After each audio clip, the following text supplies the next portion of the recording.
Because you don't need 20 friends. You just need 3 motherfuckers, and you could take over a country. Okay, that's what we're confused as Americans. We think we need all these motherfuckers. You give me 3 bad motherfuckers, and you're finished. You understand me? You're fucking finished. Because we got each other.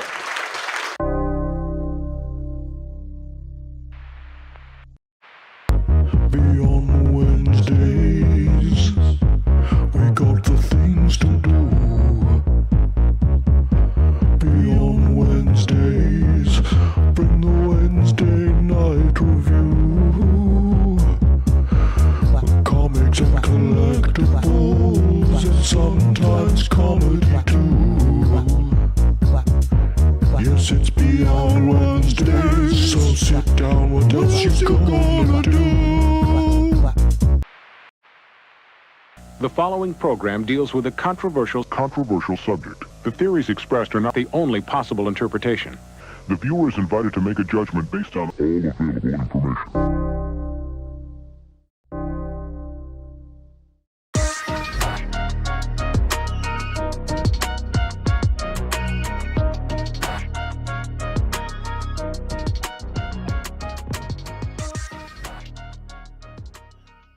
What is going on, everybody? Welcome to another Beyond Wednesdays, another Wednesday night review with that lovely intro. What a great fucking intro that is, right? It's good shit. Hood. What up, brother? Red Hood. Mama. Yeah. Hey, are we live? We're live. Yeah, we just went live. Bro. We just went live.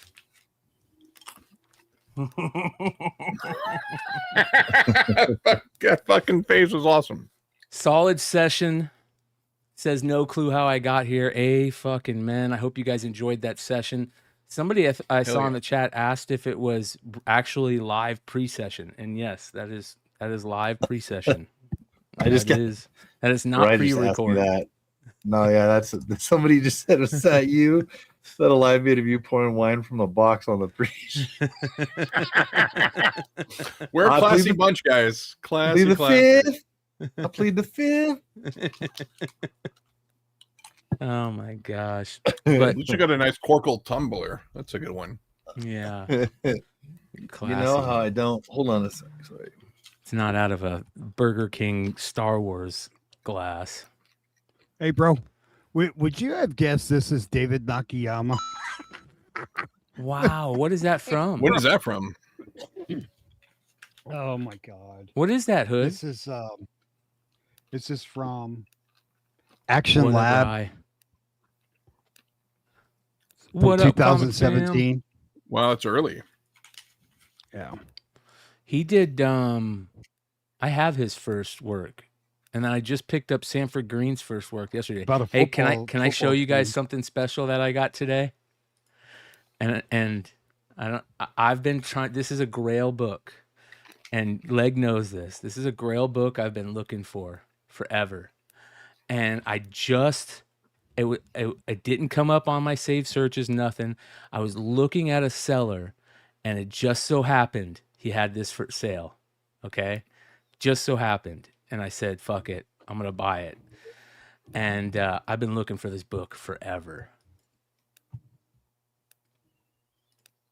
Oh, wow, dude. Little faker cover? That's sick. Oh, there you go. Tonight, right before the show. Really? Yeah. eBay, huh? Yeah. It's very Nice, dude. fine. It's a little... Is that Bo Jackson money or what, dude? Yep. You got that Bo Jackson Hey, money. there you go. Yeah. You know, that's a good deal. I pressed a lot of these, not a lot, but like compared to how many of the 500 that are out there, I pressed probably 6 or 7 of them. The worst part is two of my friends are like, "Is this a good deal on not like a 9.8?" And they were great deals, and I'm like, oh, "Yeah," and they're like, "I don't know, am I gonna shut up?" I was like, "You got about 2 minutes to pull that fucking trigger for the book, that my main Grail that I've been looking for 9.8 for my entire life." Right. So if you don't mind, quit asking me what a good deal is on a 9.8, because just finding a 9.8 is a pretty good deal. So yeah, I so Right? actually. Do you I'll think be- this chick is hot, leg? Right? Hey, dude, if you don't fucking get her out of here, bro? Look. No, so in all seriousness, I actually think of the nicest. I don't think I've gotten anything to be above 9.6, and 100% the nicest copy I've seen is my 9.4 that I on-site graded in Baltimore like 8 years ago. So I don't. I think I got another raw too, but I don't know if it's worth grading or not. So, and I just know that like if I ever can find that 9.8, the other 2 copies just go for sale. But that 9.4 is probably my number one CPR candidate because I don't see how it's not like a 9.6. I think I pressed I think we cracked and subbed Aussies Zerchers twice. I think I got him to a 9.6.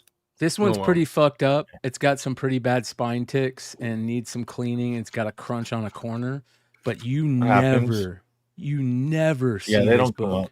They never come up for sale.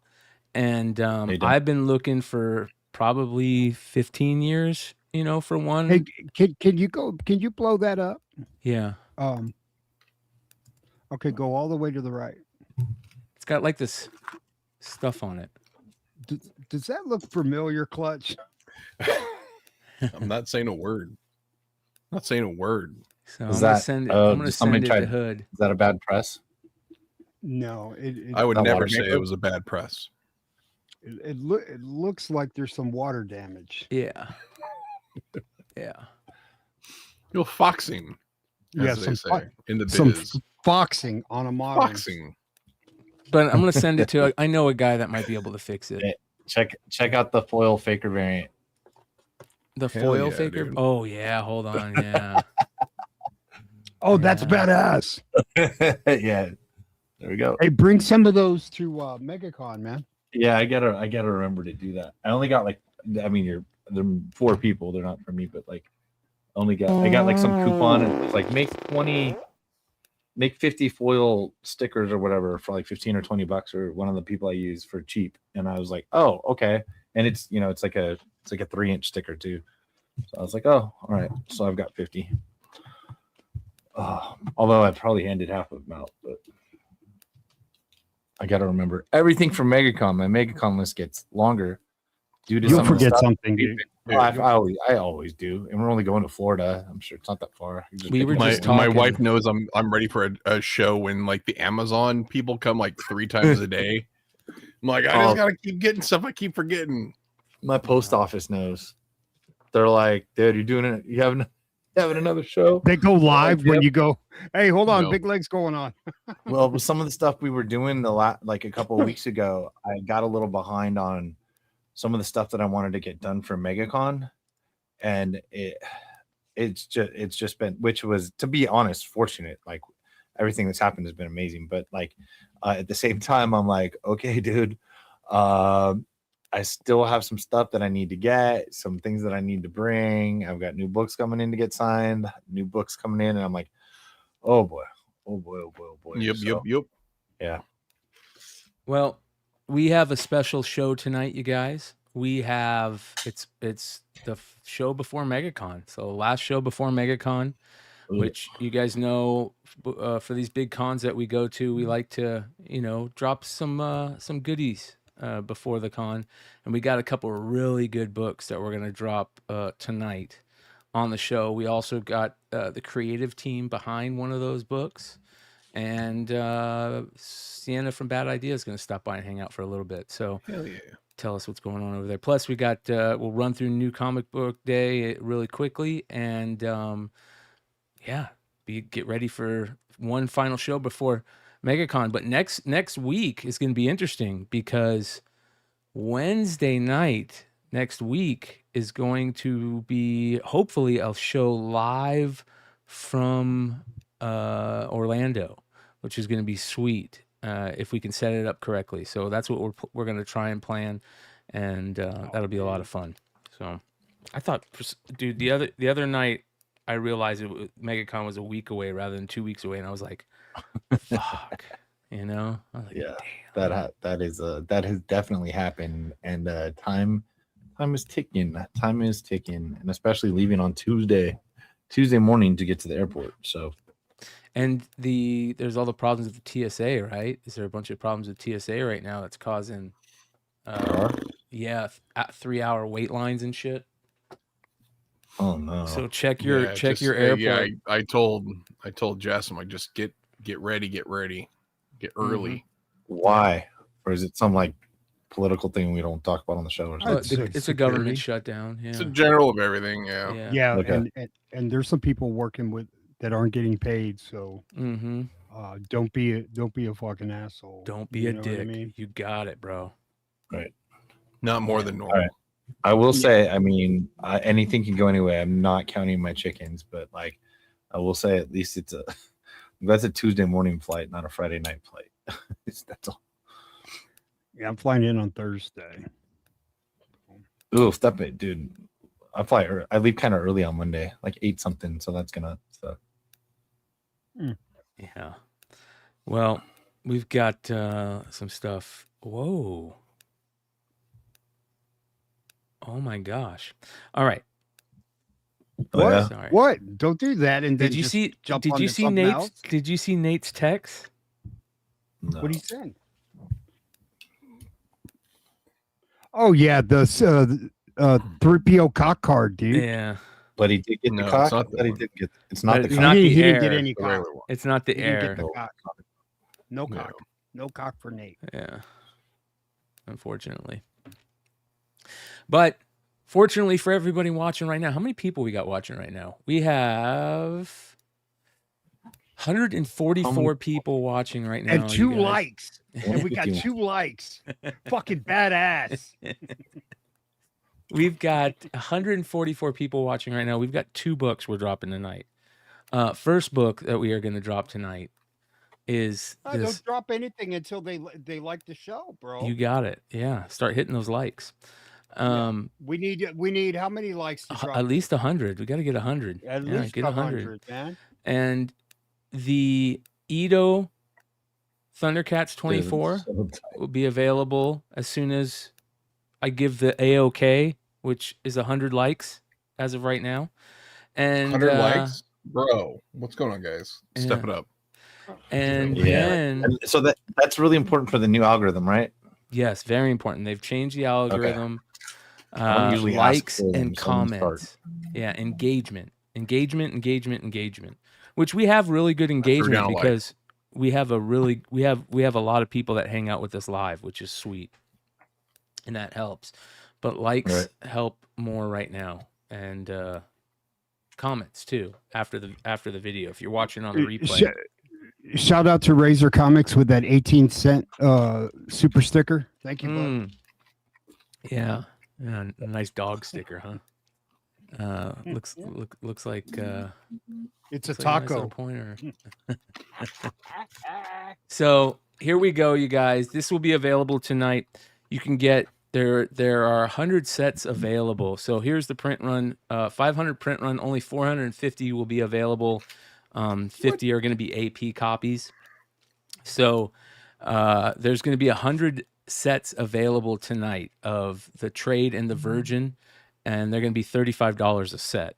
So if you guys are into that, and that is something that you want to pick up, this is the first Beyond Wednesday's curated Dynamite program variant.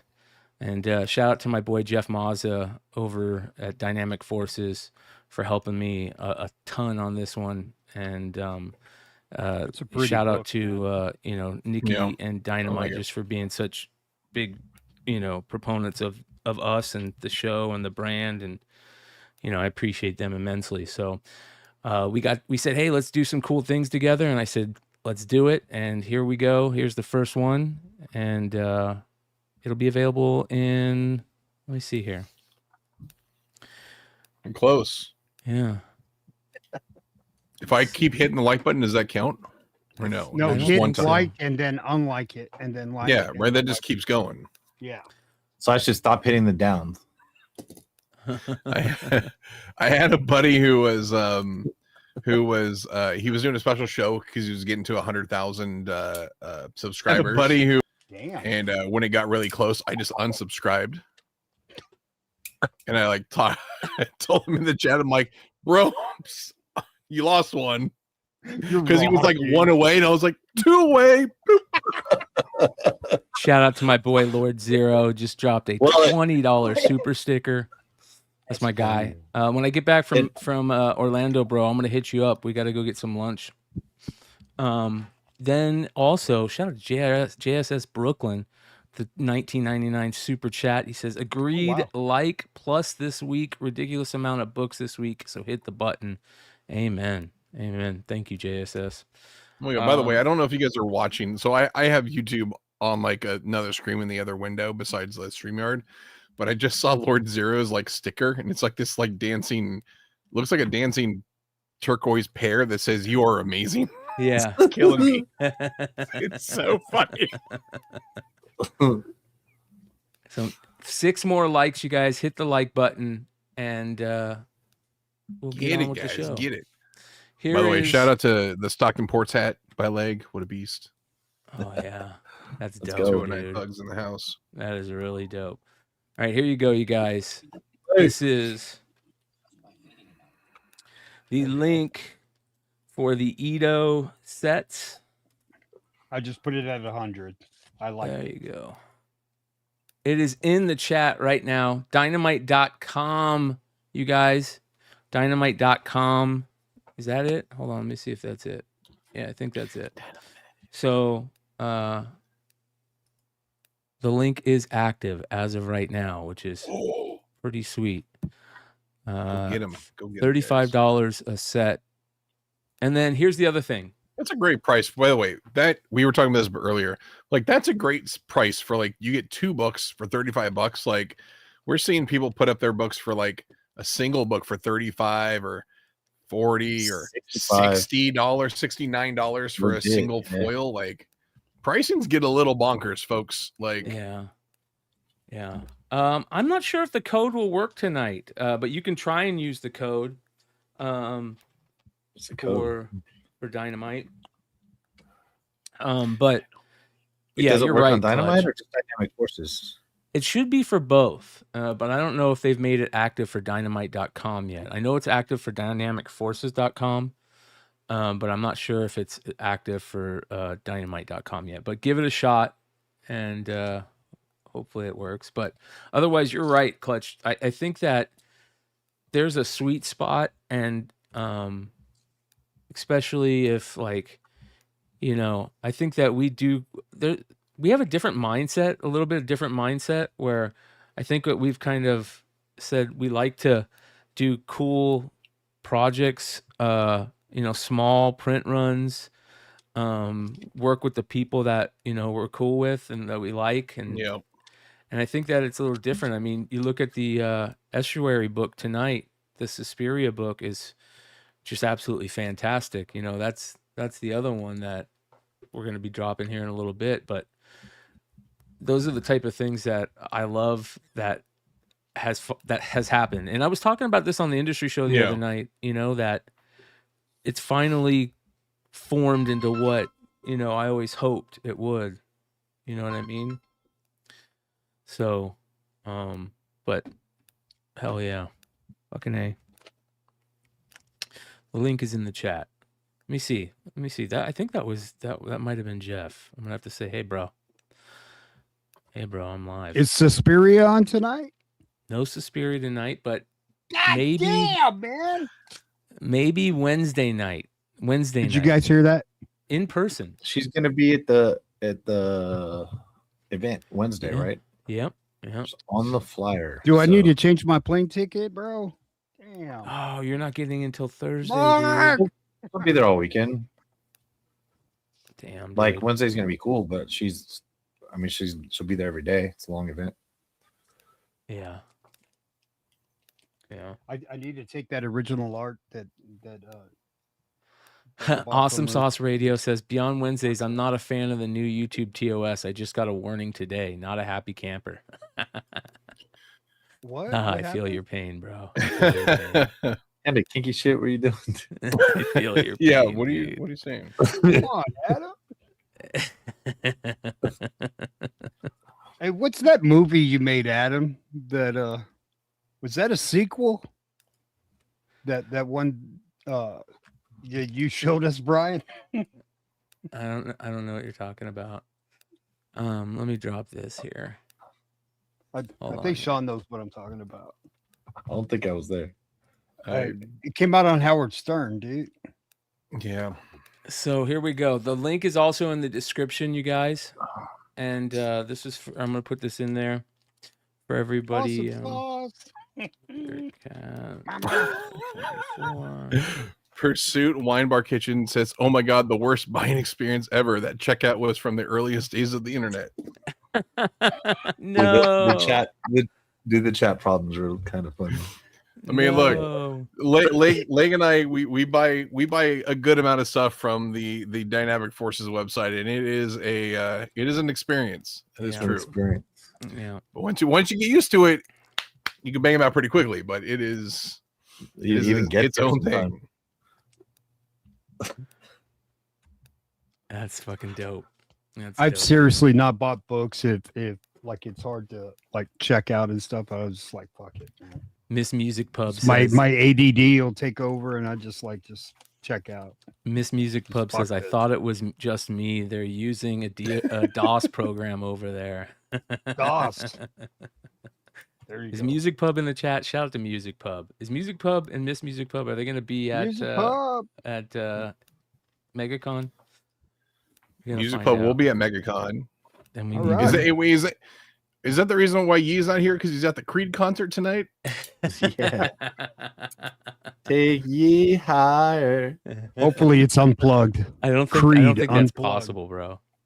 He's a stoner like me. I don't think that's possible. Oh man. Yeah. He's trying to get higher too. Yeah. All right. Hold on here. We also have a really badass book that you're gonna have to stick around for a little bit for this one. Look at this beauty. Absolutely gorgeous. I love on Instagram. Hold on, if you go to Instagram. Watch out for that TOS right there. Oh yeah, right. That first Mark Spears. So she said what exact same thing that I said when I saw this. Suspiria did a great job with the art, but the design team that helped design the whole the trade dress and where the number and the creators' names are and how it looked like a ripped old school like 1930s movie poster, you know what I mean, that they used to have to put glue on the back and put up, you know, with rollers and shit. That is 100% Timmy D. So Tim Daniel, the co-writer of the series, he's also, you know, I think he's like I don't even know, creative director at Vault. He's been a friend of mine for way too long. I don't want to age myself at this point, but since I got into the industry first, but he's an amazing designer. Like you can say something to him and he'll just pop off. Honestly, I think I tagged him in there. Go to his Instagram. I think it's on there. I think he might have it on his Instagram. Or if not, Tim, yeah. So Tim likes to do, maybe it's on his, I'm gonna find it for you. So Tim gets crazy at, oh, okay, I'm gonna show you. It's on, I think it's on his Twitter. Tim gets like an idea, and then he just goes like ham. And so he mocked up these absolute Batman trading cards, bro. All right, I'm gonna put this it's in the private chat. Check this out, dude. Oh wow. I'm not gonna show So he mocked up this idea for trading cards off of Absolute Batman, and then you can go back to his thing and I saw this. Oh wow. Yeah, I saw yeah. That's nice, man. And then I think another post on there, he posted like some other images, dude. It is So freaking cool. And Tim just like does this stuff just because he's like having a good time. He's like, I got an idea, I just dump it. Look at that dungeon crawler crawls. That's so tight. Dude, that is cool, man. Wow. That's Dude, cool. Like Tim is amazing. I didn't know they were doing a comic over there for that. I don't know if Look they at did a this. single issue. I know they're doing trades and stuff. Oh my wow, look at God, that, dude. Look how tight that is. Speaking dude. of Edo, What the hell, man? Look That how looks tight. awesome, dude. Yeah. you guys, that is fucking crazy. That is Is that for sale right now? so. What's Edo going on? did What, Edo the, did the this cover? the cover, but then Tim made it look like. Did Tim make this look like a card, or is this the actual variant? All this like stuff on there is all stuff that he just like did up. Oh, okay, okay. Yeah. So he like took all these images and made these cards and what they would look like and stuff. Like Oh my god! Tim's also the one he designed the Big Clutch logo. Oh shit. Bro, Yeah, dude. guy's Tim got- Tim is my guy. They need to he's hire got Tim vision, to bro. do these cards now, ASAP. I know, right? Yeah. How Yeah. like how epic would that be, man? Like so Yeah. freaking cool. That's badass. That is sick. Yeah. Yeah, dude. these are really- Good these- dudes. And we'll talk to them probably in about like 35-40 minutes. So Oh, okay. So he's just trying this. Like yeah, he just oh, I had a weird idea and he did stuff. Like right. back in the day, I think he would just come up with random ideas for t-shirts for Walking Dead, and we're like, all right, cool, let's make that one. And we just make t-shirts. Like that's how we worked. Yeah. I wonder Yeah, if you follow him on design stuff, like there'll be random times where he just posts like, oh, I had this weird idea, and it's like the coolest thing you've ever seen. So to the cover, like he just popped up with this idea. He's like, oh, this would be kind of fun, and just cranked it out. It was awesome. Yeah, Like that's Suspiria did this cover, and he's like, I got an idea, and he's like told her, he's like, do this with the rosaries and whatever, and just did crazy stuff. So dope. I love you. I was right before you said he was doing the cards. It shows him holding a 1964 maze. That's pretty Yeah. sweet. oh yeah, dude. Yeah, with I the, love that set, man. So do I. the Niner hat. So clearly he was a Willie Mays fan growing up. Such a Hell, clean, dude, absolutely. Hey, I clean told you baseball right when I card. went to a Giants game, and Willie Mays' birthday. It was his birthday. I think I put pictures on my IG. We were guests of the Rogers family that they made coffee, and so we went up to his room, and I took a picture of. Had Willie Mays' number on his room. We knocked on the door, and me and my buddies go, "Hey, can we talk to Willie?" And the lady, I guess his handler or whatever, she just looked at us and went, "No." I was like, "Okay," like some fucking cold-blooded shit. Dude, no. Yeah, dude. I But can't they set believe us how up. good Go those up look. there. Maybe he'll invite you in. That is absolutely unbelievable. Yeah, so good. That art, first of all, that art by Edo is. I saw this when I saw the actual sketch. I was like, "Holy shit!" I think I even was on the phone with Mazza when I saw it, and I was like, "Bro, that absolute Batman by Did Edo that somebody he buy just put that out, art? huh?" Did somebody buy that sketch? I'm sure it's going to be a cover. You know what I mean? Let's take a look. That's some good turkey and stuffing right there, bro. Yeah, let's see here. Yeah, see right here, shows him doing it, creating it. This dude's a bad mofo, man. Mm-hmm. He's really How the hell good. that's happening is wild. He's very quick. Dude, that's not even funny, dude. Like, I wish I could do that. I'd be Yeah, talking me too. shit. I'd be talking shit. You know? I'm badass. He says this art's We available. wouldn't be on this show. Yeah, I know. Well, no, I would be on the Look at show all these saying, I'm people badass. on a podcast. Hey, did you see my cover? I'm the guy on the God. podcast talking about you guys. Look at that freaking Cyclops, dude. Dude, that's cool as shit, dude. He's so good utilizing like the light look, right? Like he did with this. He did with the Cyclops. I got to be careful because I don't want you guys pumped Edo, and nobody was talking about Edo until you guys talked about him. Yeah, like the guy wasn't badass until we saw him. Right. You're right. Yeah, this guy's a stud. And Yeah. I You guys tell you pumped what, Ito. that fucking Storm Shadow. Does he have the Storm Shadow on here? That Storm Shadow is so good. I don't think. Yeah, Yeah, he Storm should. Shadow is legit. So Yeah, see how good he got after we started talking about him? Look at the art, man. there's the Power Awesome. Rangers. There it is. Hey, Clutch, is that not fire, dude? Full Look at moon, that, baby. So good. dude. Fuck. Was that a cover? Yeah, 1 in Yeah. 100 for number 21. Dude, Wow. that's fucking I missed badass, that. dude. Yeah. Yeah. Did you guys buy that cover? Did you guys get that one? No, I I got gotta. it. I'm I gonna got a have to. couple. I'm gonna have to find I one. don't usually get 100 of anything except Mark Spears. Maybe Batman. Shout out to Danny with the sub. Appreciate you. All right, let's see here. He should have waited. It'd be free. All right, here you go, you guys. If there's anybody having problems, try this link to activate the code. I think. Let's see here. Use this link for active code. Let's see if this will work. Cambo.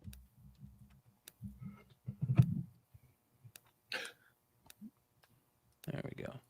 No, is that gonna work? No, that's not gonna work, is it? Here we go. This will work. You got your power cable back again, Clutch. What? I got Something nothing on on the my cable? thing. No. I'll be right back. All right. Where you going? Where's you going? There you go. And then let me verify the code.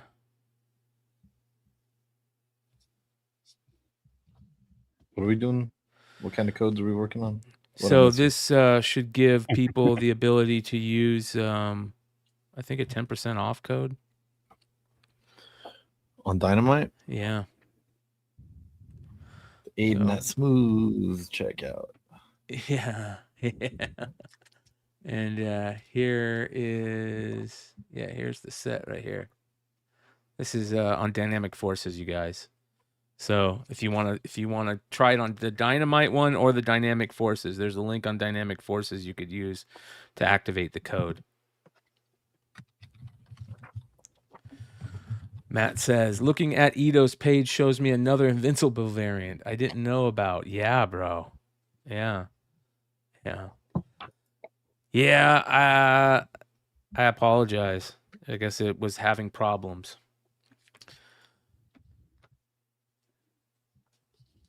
Let's see here. This hit is a place order. chromium, Sean. Look at this We're the double ones impact, thinking bro. it ended up with Mama! two Yeah, orders. dude. Mama! Chromium wraparounds was pure Chromium! life. Chrome! Imagine seeing that and going, oh shit, roll out the chromium. Right? What's it, minimum 10,000? You did it. You did it. It's a beaut. It's a beaut. There was how many, remember those oh, here's the other thing I forgot to tell. Okay. So here's the other thing, you guys. So 100 sets are available for pre-order. And during Megacon, we'll have a sale on Dynamic Forces eBay live and whatnot. Their whatnot. We'll do one on each, and we're gonna drop spot foils of this, and we have a very limited metals. So there's 100 spot foils that were printed, and there was 25 metals printed. There's only going to be 10 of those metals available during these Megacon sales. So on top of that, there's let me see if I can find this. This is kind of crazy. Let's see here. Forces, whatnot. So I think that Where's the dynamic forces? Mama. Whatnot. Mama. There you go. Okay. So on the whatnot, I think that there is view profile.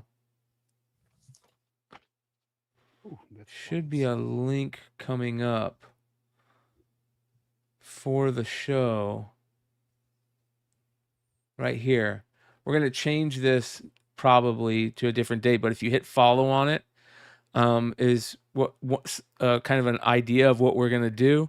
We're going to have the spot foils available as buy it nows, but we're also going to be auctioning off some really crazy heat for the Megacon sale. And these will all be auctioned off. This is a pretty badass sketch, four cover sketch cover from Ken Hazer. There will be, hold on here, how do I get out of here? There will be books, just cool books. The Predator book. Am I able to go? No. Predator 1 in 100. This is kind of cool. Star Wars manga signed by Dave Prowse, the Darth Vader, played Darth Vader. Yeah. A bunch of cool rare variants, bunch of really rare Alex Ross stuff. Who did that? Miss Fury. Can you go back to that one? That thing's pretty sick, right? Super rare. Who did that cover? I can't remember. We talked about it recently. No. Look at this. Signed by John Romita and John Romita Jr. Oh man. Yeah. Have you ever seen this Joe Mazuera Vampirella? Yeah, but it's rare. It's like a 2011 one in 14 or some weird. That one. Yeah, those Rosses are rare. That's Prison. fucking rare. Yeah. That's Prison, right? Yeah. Super rare. I got a Dynamic Forces Frisian limited to 50, white with the red from like 15 years ago or something like that. Wow. Yeah. And had her sign it, and it's the only copy on the census, 98SS. Wow. This is signed by Joe Simon. Wow. Yeah. So this is the type of stuff that will be available for like as the auctions go, and we'll drop the Edo spot foils and the Edo medals. We'll drop the Edo spot foils as buy it nows, and then we'll have a couple other cool buy it now things. But shout out to Dynamite for letting us do the Beyond Wednesdays curated stuff. It's fun to play around in that stuff, and shout out to Jeff for helping me. So that will be one of the sales that out of many that we're all doing Megacon weekend. So, which is going to be crazy. We should kind of talk about that a little bit, right? Leg, I know you've got probably 5-6 sales you're going to do. Maybe, I don't know. What is it? We'll see. Maybe less. I'm gonna, after Wednesday, I'm actually hoping to do a pre-show on Thursday with some stuff that I brought from some of the people that we met up with that worked well in San Diego. So get you guys started. Hopefully some exclusives in there. If not, I'm flying with good stuff for you guys to go ahead and pick up Thursday morning when the show starts. A few hours before the show starts. Thursday I'll be going. Friday I normally do a show. You have to play this by ear. We all know that. I will say 12:30 on Sunday, 12:30 Sunday Eastern, 9:30 Pacific. I am at one of the eBay booths inside the con for a 2-hour push show, and all I know is that by Sunday I will have all the shit for everybody. So like that is, I hope to be like done by not too much to go on Sunday. Although I do believe I have some really special, if it doesn't get done before that, it's planned for Sunday, but it won't be on that show. a very, very special signing with a lot of books that a lot of people want to pay attention to. There's going to be a lot of the Batmans I have that are double signed are going to be triple signed. That I'll be flying out there with to hit more of the artists from more of the exclusives and things like that I've been putting together. So I'm gonna have a lot of stuff. So just keep your alerts on. Save me as a seller, and I'll be live there a lot. Get back Monday. Stuff starts shipping. Tuesday, Wednesday. So I'm gonna go heckle you, Sean. I'm gonna be. That's my man. Do it. You come sit next to me, dude. I don't care. Hey, bro, we'll tear it up, bro. Dude, like seriously, people come by the stage. I'm not trying to be. It'll be better because there'll be unlike my shows where they can't. I literally film like this and talk into my phone, so my comics are in front of me. This thing, I'll actually be on the screen. I assume. I don't know why that would be different than any of the other eBay shows. Like I see more like the Dallas one. I don't think I'm in the trailer. I'm at the ANZ booth, but yeah, so I'll be on there. So I don't mind friends, artists, whoever stopping in, sell some books, talk some smack. Yeah, I'm just looking forward to a good time and getting a lot done. And a lot of work happens when we get back too. So gonna be fun. That's my what we man. have scheduled. Plus, you have to have booth shows. I probably already forgot which one. Right? Or are you announcing them yet? You're on mute, Clutch. by the way. You're muted, bro. Clutch, you're muted. Sean, you're muted. He's realizing it. Oh. I'm talking to myself. I thought I was making. I do it all day. I work alone, so just got a dog. I got 2 shows on Thursday opening up the convention with Jeff Staple. I've had a pretty good relationship with Jeff, and Jeff Monk is going to be on as well. We're going to do a show with some prints and some signed stuff, some special shirts. And then we're also going to do a special card show with Jeff as well, which will be really fun. Oh, cool, man. And then Jeff Monk, he's going to pop up. I think we're going to try to do a Thursday night show and drop those bad boys. Oh my God, look how good this one is. This Dude, these glow in things the are dark so good. mask That's is very, very nice. Dude, you get.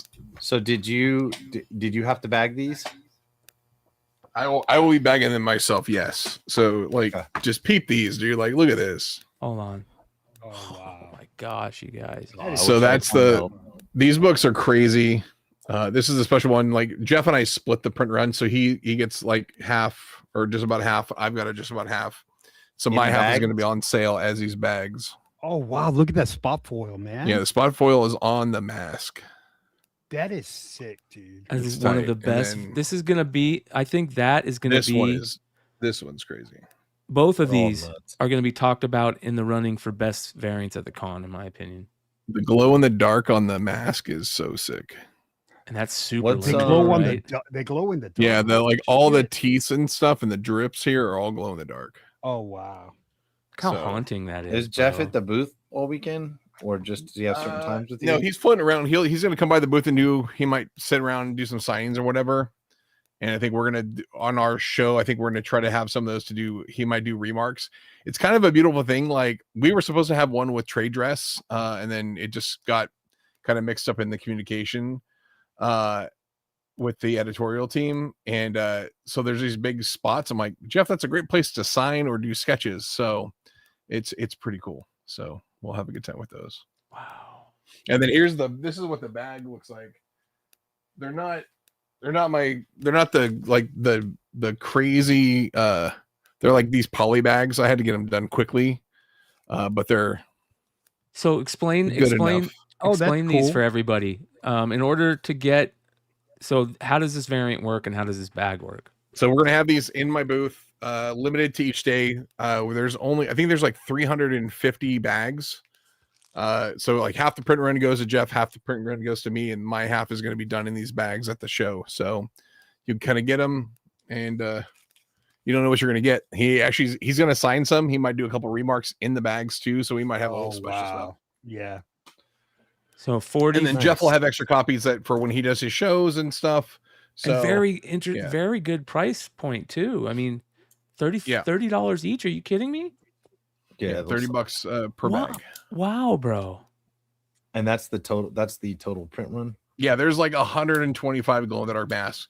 There's damaged copies. So honest to God, like the actual like the real number like of good copies is less than 125. And I of course like we printed these up, and then I was like, oh, we should have doubled the size. We should have done a bigger print run, but we didn't. So I got you, Lord that's Zero. the glow in the dark is truly going to be a really rare book. So I got you, Chris. I got you, bro. We'll get you one. Yeah, this is fantastic, dude. yeah, it's awesome. Look at that. And then we'll have the Suspirias. Did I show those off on stream yet? No. What? No. I'm gonna wait to see These. So the John of the Knights like Oh, came yeah. out so good. I had somebody recently reach out to me and tell me how stoked they were to get these or to be And able here's to the buy foil. these. Oh my god, Yeah. the foil is killer. The foil's a little darker than I like, but it looks great in the light. You know, Yeah. it really pops. Yeah, I like it. And then the Suspirias Oh man. Oh, mama. came out so good. That's Sveta, but yeah, Yes, Feta. Sorry, Sveta. Sveta. I do it too. And then you get the foil, Wow. and then the glow in the dark. And so the glow in the dark, like all the eyes, I think her cuts, the mask, and her eyes are all glow in the dark. Sveta's you guys, how fast are people going to be running to Adam's booth to get those freaking Sveta remarks? Yep. Dude, he was showing me some more. Stupid. She is so good. Yeah. I love Isn't that good? Panosian, Oh, bro. beautiful Mama. Panosian. Panosian, And Panosian will be there. I'm bringing some fun Panosian Oh, stuff. Panosian? Like, Yeah, dude. fuck. hey, There's I a do link- have something I want to show you I guys. had- Speaking of Sveta. I should take my Wonder Womans, dude. The Panosians. Yeah. Check this out. So, have you My- seen the centerfold reveals for the Dreadful 3 stuff? Mm-mm. Let me see. Here we go. Look at this. So, if it hits 100K, I don't know if it's hit 100K yet, but if it hits 100K, there is a special tier that it hits, right? And it unlocks these centerfolds. All right, let me show you these. These are fucking. It's at fantastic. 96,000 right now. Okay, so this is the Dreadful 3 Kickstarter, you guys. If there's any mods that can put the Dreadful 3 Kickstarter link in the chat. So if they hit 100K, the book will have. You know how the people do variant covers? Here you go, Hood. This is gonna blow. You ready for this? Inside the book is going to be a centerfold, like a Playboy centerfold, and there's 3 different centerfolds, and one's rare, one's really rare, and one's short printed, and one's regular. This is the regular one, all right? And of course, yeah, of course, this is art YouTube, and thank God the black bar is on there. Okay, so that's the regular, and these are centerfolds of the nurse. Okay, this is the limited one, and then this is the super limited one. Oh, man. Yeah. Mama. Mama. Freaking nuts, dude. Mom. So damn good. Ciao bella. Oh, how cool is Signora. that? The So- coolest. Sveta. I love this one so Mama. much. So That's good. Yeah. So that's if they need to get to And so those are just randomly like random. you're gonna get a centerfold. Yeah. Just rando. Yeah. Wow, that's crazy. Yeah, that is nuts. All right, I'm gonna send a message. Here we go. Sienna sent me a. Oh, not Sienna. That's Sean. Hold on here. Sean Same sent me thing. a message that said he got some Garbage Pail Kids, and he said, "How much should I sell them for?" Sean Royal, bro. Yeah. Mama. That's cool. Mama. Okay. Mama. Me. Hood, when do you get in, dude? You get in Wednesday, Thursday. Thursday. Huh? Early?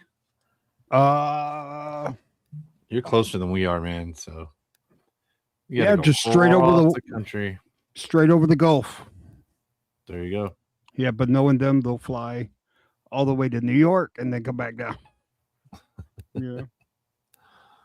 That Dropbox. Oh, Okay. you don't know? Where are the? Oh man, who knows these days, dude? We're gonna experience a little bit of turbulence. I know I've got no layover. That's what I know. So these got a are the layer- I got a- remarks. Couple hour layover in Houston. So Let's see here. Yeah, these are some of the remarks for Sveta. Look at these. Jesus. Careful. This one I Oh, love. man. This one's crazy. Those are awesome. Yeah. Those are sick. Adam's gonna sell out quick, man. So people are going to be running to his table. Yeah. I remember when I got, and I've talked about this before, but when I got my Adam Hughes commission, I was so stoked because Oh, Jesus. at cons that year at San Diego, there were people running to his table to get a commission. And I think that there will be people running to Adam's table this time for a commission. You know what I mean? Yeah, you can't get it. I know. I know that a lot of people don't know her Yeah. story because I have to explain it a lot on live. Yeah. Yeah. You know, only when I have extras do I sell any of it. But I can't lie. If they're coming up, then I do extras. Or like for the Mercy Sparks, I really wanted the variants, so I ordered so many. I literally just gave them away to the first 25 people.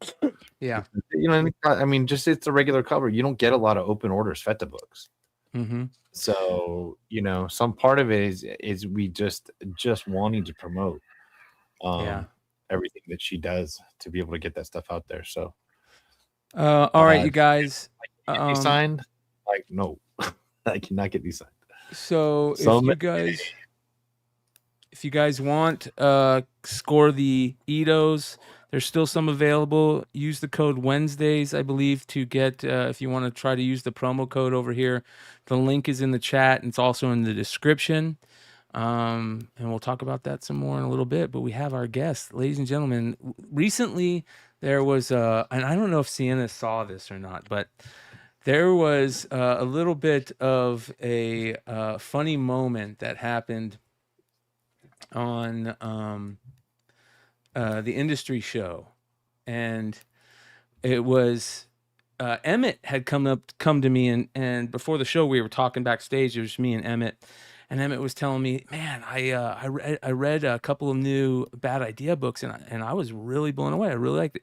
He talked to me about I think Cul-de-sac and Ordained and one other book, and I was like, yeah. I go, they just put out a new promotional thing to start for this new book they have coming out, which is really cool. And it's the world's first VHS comic, right? And you guys know how fucking Bad Idea, how they do great fucking funny promotions that just, I love them. I think they're hilarious. I remember that. They make people talk about them. And I got called a shill for bringing it up, and it turned into this great moment. And this happened. You're so full of shit, Dennis. Ladies and gentlemen, Sienna from Bad Idea. Oh my God, that's so good. Thank you for shilling for us. I really appreciate it. Yeah, I know. Hey guys, thanks for having me on. Super stoked to be on the show. I What's up? was also glad you guys were talking about Ito. He just did really cool Ordained cover. I don't know if you guys saw that. He did like a super rad Akira homage for a store. Did you put it out? I love his stuff. Did you put it out? It wasn't through us. It was man, I'm blanking on the store. It was Top Shelf Comic, I think worked with Ito on that one. Gotcha. Do we have a picture of that? No, I don't think I have it. So damn it. Ordained is fucking great though. Ordained is fucking excellent. Yeah. Number 2 just came out today. So man, that one's been a big book for us. We're already on the 4th printing of issue number 1. Second printing of issue number 2, which is probably like I've been looking at like reorder activity today because 2 just dropped, and that'll be probably gonna have to go to a 3rd on that one. So it's been really great. Yeah, that's a big deal. I knew when you told us about it and you gave us the synopsis, I knew that book was going to be a fucking hit, man. It's just, and look at that. Now you Colin Farrell cast already. Has there been any other castings? Any other names? No, so far just Colin as the priest, and then the Russo brothers are attached to produce. And Derek Kolstad, who writes for us, and he created John Wick, wrote all the John Wick movies. He wrote the script. He adapted it for the screenplay. So it's got a crazy team. It's a wild team on that movie so far. But I'm excited, same as you guys, to see who else they're going to put in that thing. How was Comics Pro? Comics Pro was wild. When I was 5, ended up being a pretty hot book of the show. I think it was going for like 250, 300. Yeah, you had some, which was cool. Really cool pre-signed ones. I think there's like 99 signed Mark Waid signed ones. Which how'd that work out? Yeah, well, yeah, we wanted to do something fun. So at Comics Pro, it's where all the publishers go hang out with all the retailers. And, we're kind of setting up for the year, trying to get people excited about all the big books we have coming up. But we're bad idea. We can't do anything normal. So we rented up like the VIP suite up on like the 17th floor of the hotel.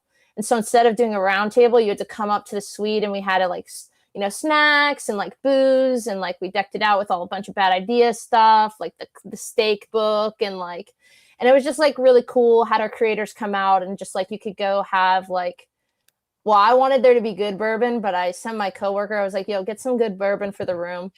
And he came back with Johnny Walker Red. And I was like, what's wrong with you? I was like, you couldn't even spring for Johnny Walker Black? Like, we had people turn it down. Or actually bourbon? Oh, yeah, bourbon. Right? I know. I was like, dude, you know what bourbon is? This is not bourbon. But so the kicker to get you to come up, we built this book. So I was like, hey, man, come get this book. So we printed only enough for as many comic shops. Like there was 99 stores registered when we printed the book for the show. So this is like an original Mark Waid, David Lapham book, and Mark's a super like a buddy of the of the company. So he was happy to sign him. And yeah, so the only way you could go is if your store went upstairs and like hung out and just talked with us about our year. And it was super chill. It was awesome. It was a really good time. Roundtables, you're sitting at a table in a room with like 50 other publishers, and you have like someone with a stopwatch timing your conversations. So like this, like you could just come upstairs, and like it was very nice and low key. That's such a weird thing. Isn't that a weird thing? I mean, does that work good for you? Are you one of the people that's sitting and talking to people? Like what? Like on like the timer? Yeah, like I mean, like that would feel weird to me to like. And let me know. I know, Clutch, you were there too, and I don't know if this is a normal thing that happens, but like to have retail, like be sitting down at a table or something, and have retailers or shops come up and talk to you for 30 seconds, and somebody's like, "Okay, next." I feel weird. It's a unique experience. Like running a round table, it's like you as a publisher side, and you jump in at any point, but like you basically have 10 minutes at the table. You kind of give yourself like a 7-minute, 8-minute pitch, but it never goes that way. You rush it, you get through maybe a half of it, because you end up talking to these retailers and a lot of these people you've known for years. And so you just like chit chat, or how's the thing? You're like, oh, cool. You spend the first like 5 minutes. Then you're like, oh God, I gotta ram through this presentation, blah blah blah blah blah. Don't forget to buy this book, blah blah blah. And then it's like the guy comes in with the bell, ding ding ding, ding, The ding, cowbell, yeah. around. And so you do this, like there's 2 sessions each day, and it's like it's a grind. It's like a 2 couple hours long, and so Yeah, 2 hours a you session. just constantly talk while these guys listen around. And sometimes they're like, yeah, I don't care, I just want the free book or whatever. And it's like, yeah, you're like, okay. And then so you just give them the book, and it is Comics Pro is I love Comics Pro. Like, me too. I always spoke so highly of it because it's the retailers who go to that show.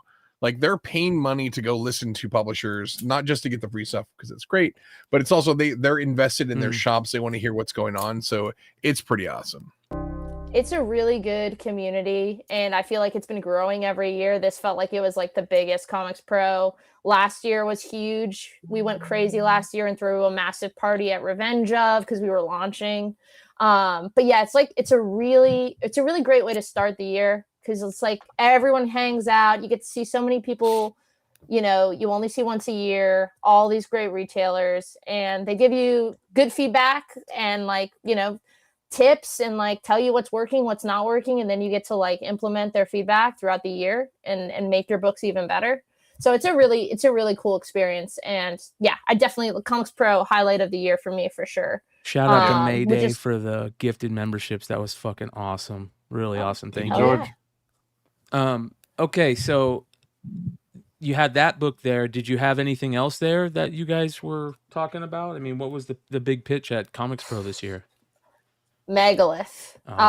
Totally Megalith. This book, it's been drawn for 8 years, and I'm not even joking that this book is 8 years in the making.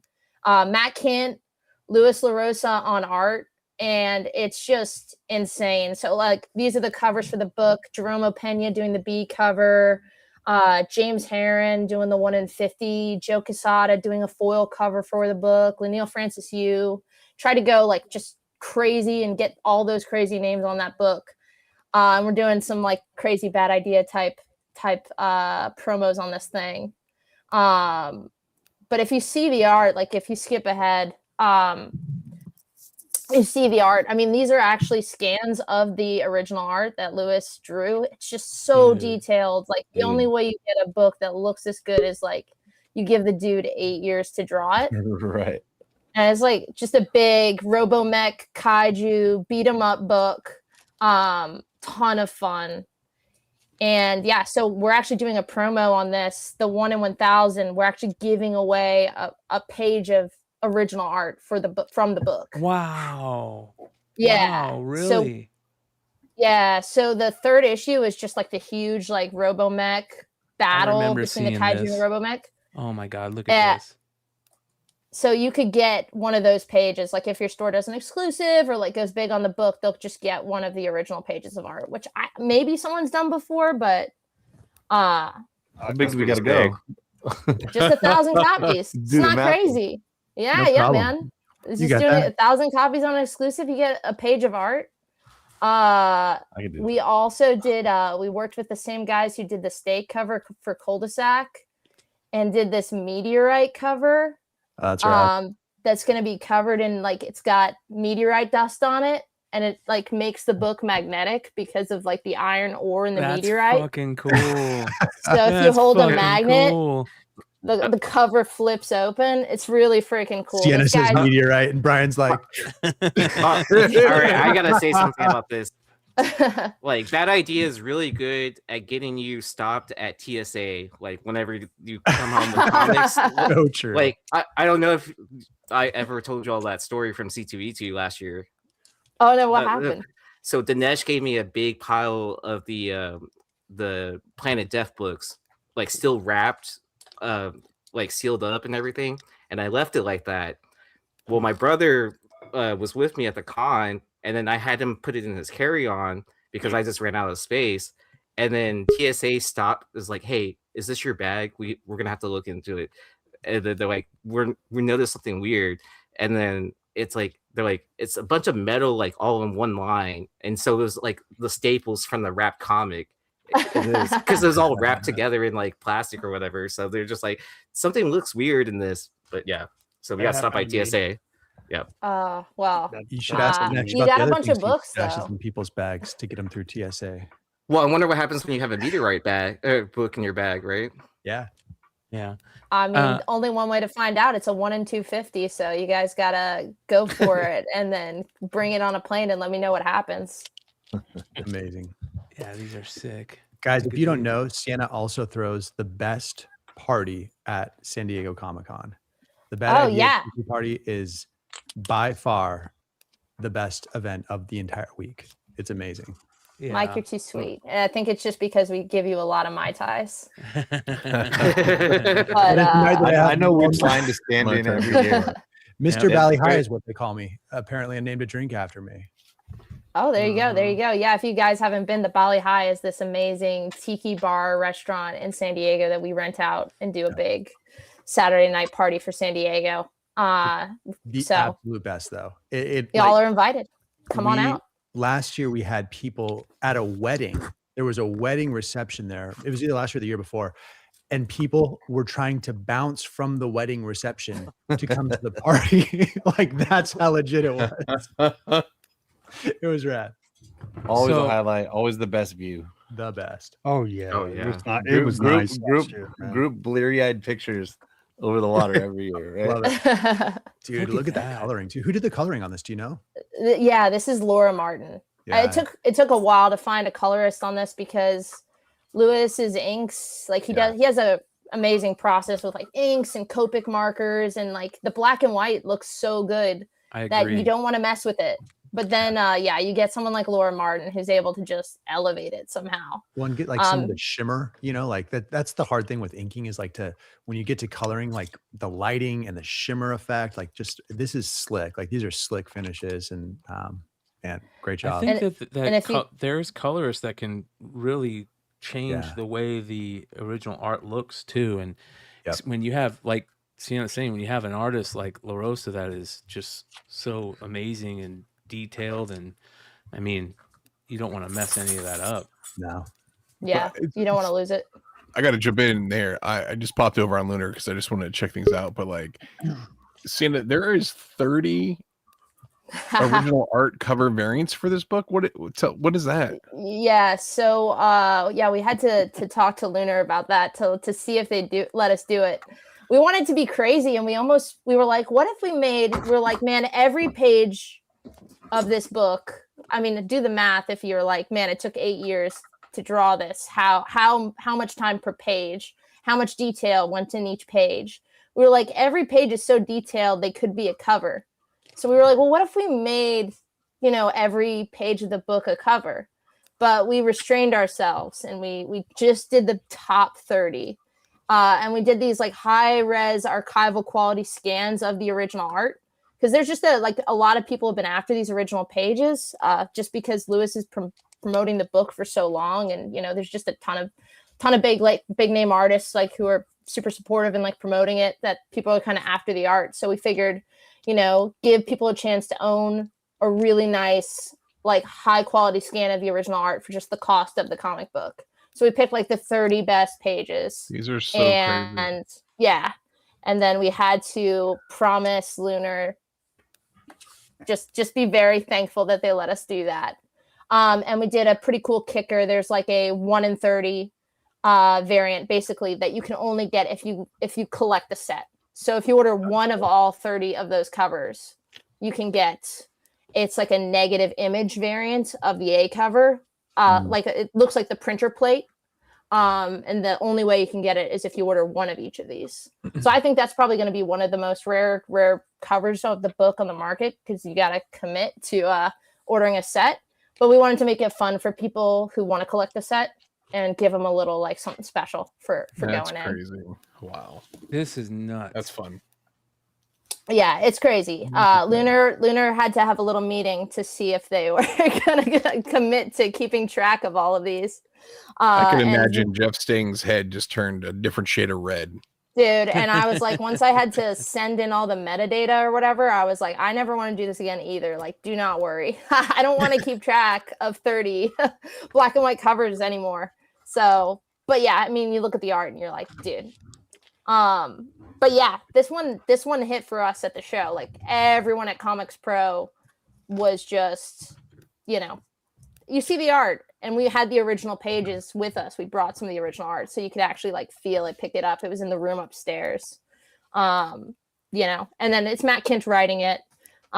It's a fun, just really huge, big sci-fi action book. So, and we got really cool people working on it. I mean, like you get James Herron doing a cover for the book and folks like that. So we're really excited about it.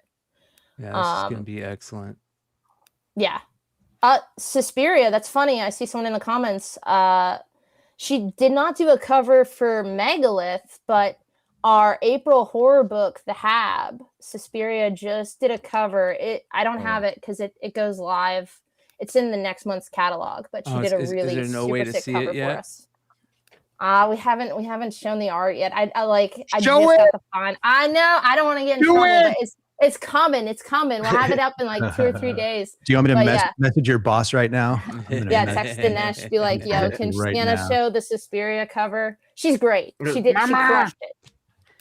Does that mean everyone with his number should start texting him now? Yeah. Yeah, Hey, we're live on the everyone show. please say can Sienna show the Suspiria cover? Because I'll totally show it off. She's the best, man. And we're actually getting ready to talk with the creative team behind this book, this Estuary book from Oni. And this is a nice. variant that we're dropping a link for tonight, Sienna. So perfect timing on bringing up Suspiria. So. Oh, there you go. There you yeah, go. Yeah. I sensed it. Hey, Sienna, did you like the show on YouTube? Can you click the like button for us, please? Oh yeah, are you like farming? Do you have a burner account? We are. Do you log into Do I need to that as well? Yeah. Do I need to subscribe? Like and subscribe? Yeah. Oh Louis God. LaRosa did the art, Chanko. So are you going to be in Orlando for Megacon? No, I just came back from Seattle. I just flew back home on Monday from ECC, and we'll be at C2E2 the week after. Half of the team will be at C2E2 and half of the team will be at WonderCon. Dinesh and Ben, who's like in charge of TV and film, and a couple of our West Coast creators will be at WonderCon, and me, our COO, and some of our more East Coast guys will be at C2E2. Nice. So we just couldn't swing 3 in a row. Yeah. 3 in a row. 4 cons in a row, 5 cons. Man, this month always gets crazy. And honestly, like we'll be at C2E2 and it's like the week that it's very close to when we're sending Megalith to print. So it's gonna be crazy. And I will say, just because I saw someone in the comments say, like, was Megalith sold out before FOC? Megalith actually FOCs in like a month. It's like April so something or other. 15th, I think. Or 14th? April 13th FOC. April 13th, FOC. Yeah, so Megalith 1 FOC is April 13th. We did a promo book, like a preview book, like a 0 issue that's just like a little preview that was like a $2 preview book. A while ago. That went really crazy. We had pre-printed it just based on what we expected orders to be. And then we got like 7x what we expected, but we've printed more, so we will fulfill everyone's order. So if that's a retailer who's like, oh man, I'm not gonna get my order, no, we're printing more. But yeah, you guys ordered like crazy on that like preview book. We're like, oh, it's like a $2 preview book, it's not gonna go too crazy. But I guess Comics Pro, we literally got like 7 times what we printed. So, but it's coming. Everyone's going to get their order. So that's a good problem. Love it. So yeah. What else? Anything else exciting that's coming up that we should be on the lookout for? Probably our next big one is Warbird. This one's got Frank Wiley did all the designs and covers for the series. It's the same team who did Planet Death, Derek Kolstad and Rob Venditti. The 0 issue comes out on Free Comic Book Day. Jesse Lonergan drew the whole thing. We'll have Jesse just wrapping up art on that Free Comic Day book. He's wrapping up colors this week, but that's the Frank Quietly cover there. Big like action book. It's about this guy. He's like a high-end repo man Like he can drive, like fly, anything. So they send him to repossess things that nobody else can get, and he gets like a 15% cut.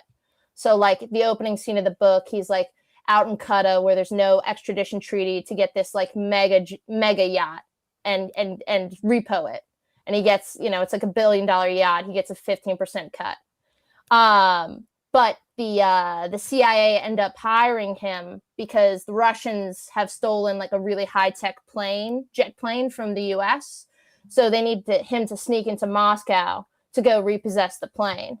So it's like a fun like action thriller book, very much like Tom Clancy stuff, like Mission Impossible.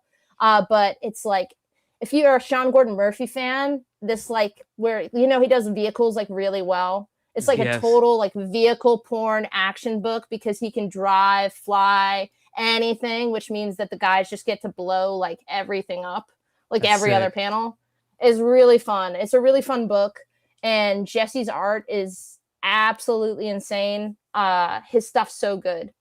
So we're probably showing some stuff off there.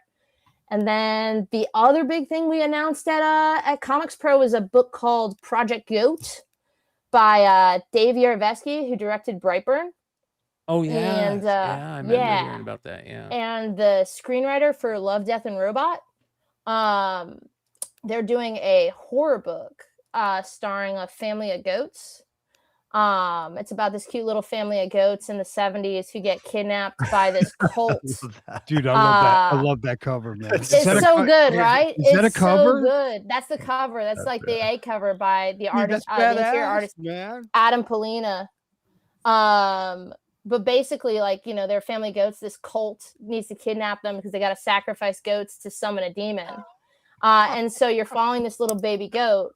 And it's like Texas Chainsaw Massacre, but instead of like a final girl, you have a final goat. It's like a little baby goat. And it's I like, like that concept. He's trapped in a slasher movie. Adam Polina, who did that cover, is doing the interior. So it's super cute, like Disney art, but like fucked up stuff happening to these poor little goats that are, trying to get out. Tony Fleeks is doing all the B covers for us. Tony. Love it. Okay. Stray Dog fans.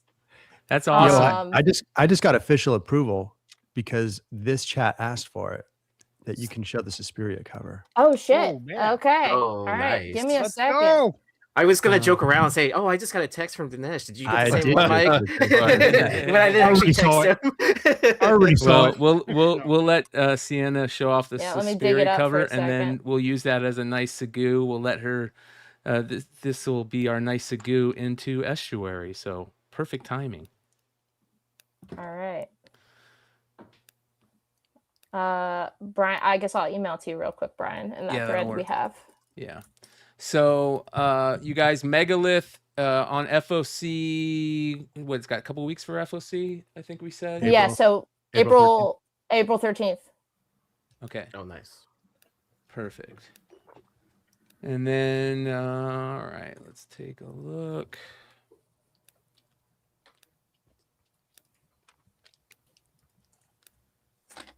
Okay. Hurry up, Brian. I'm hurrying, dude. Oh my god. Oh, I wish I didn't get to see it. Ooh, come on, that's dude. awesome. Let's That go. is sick.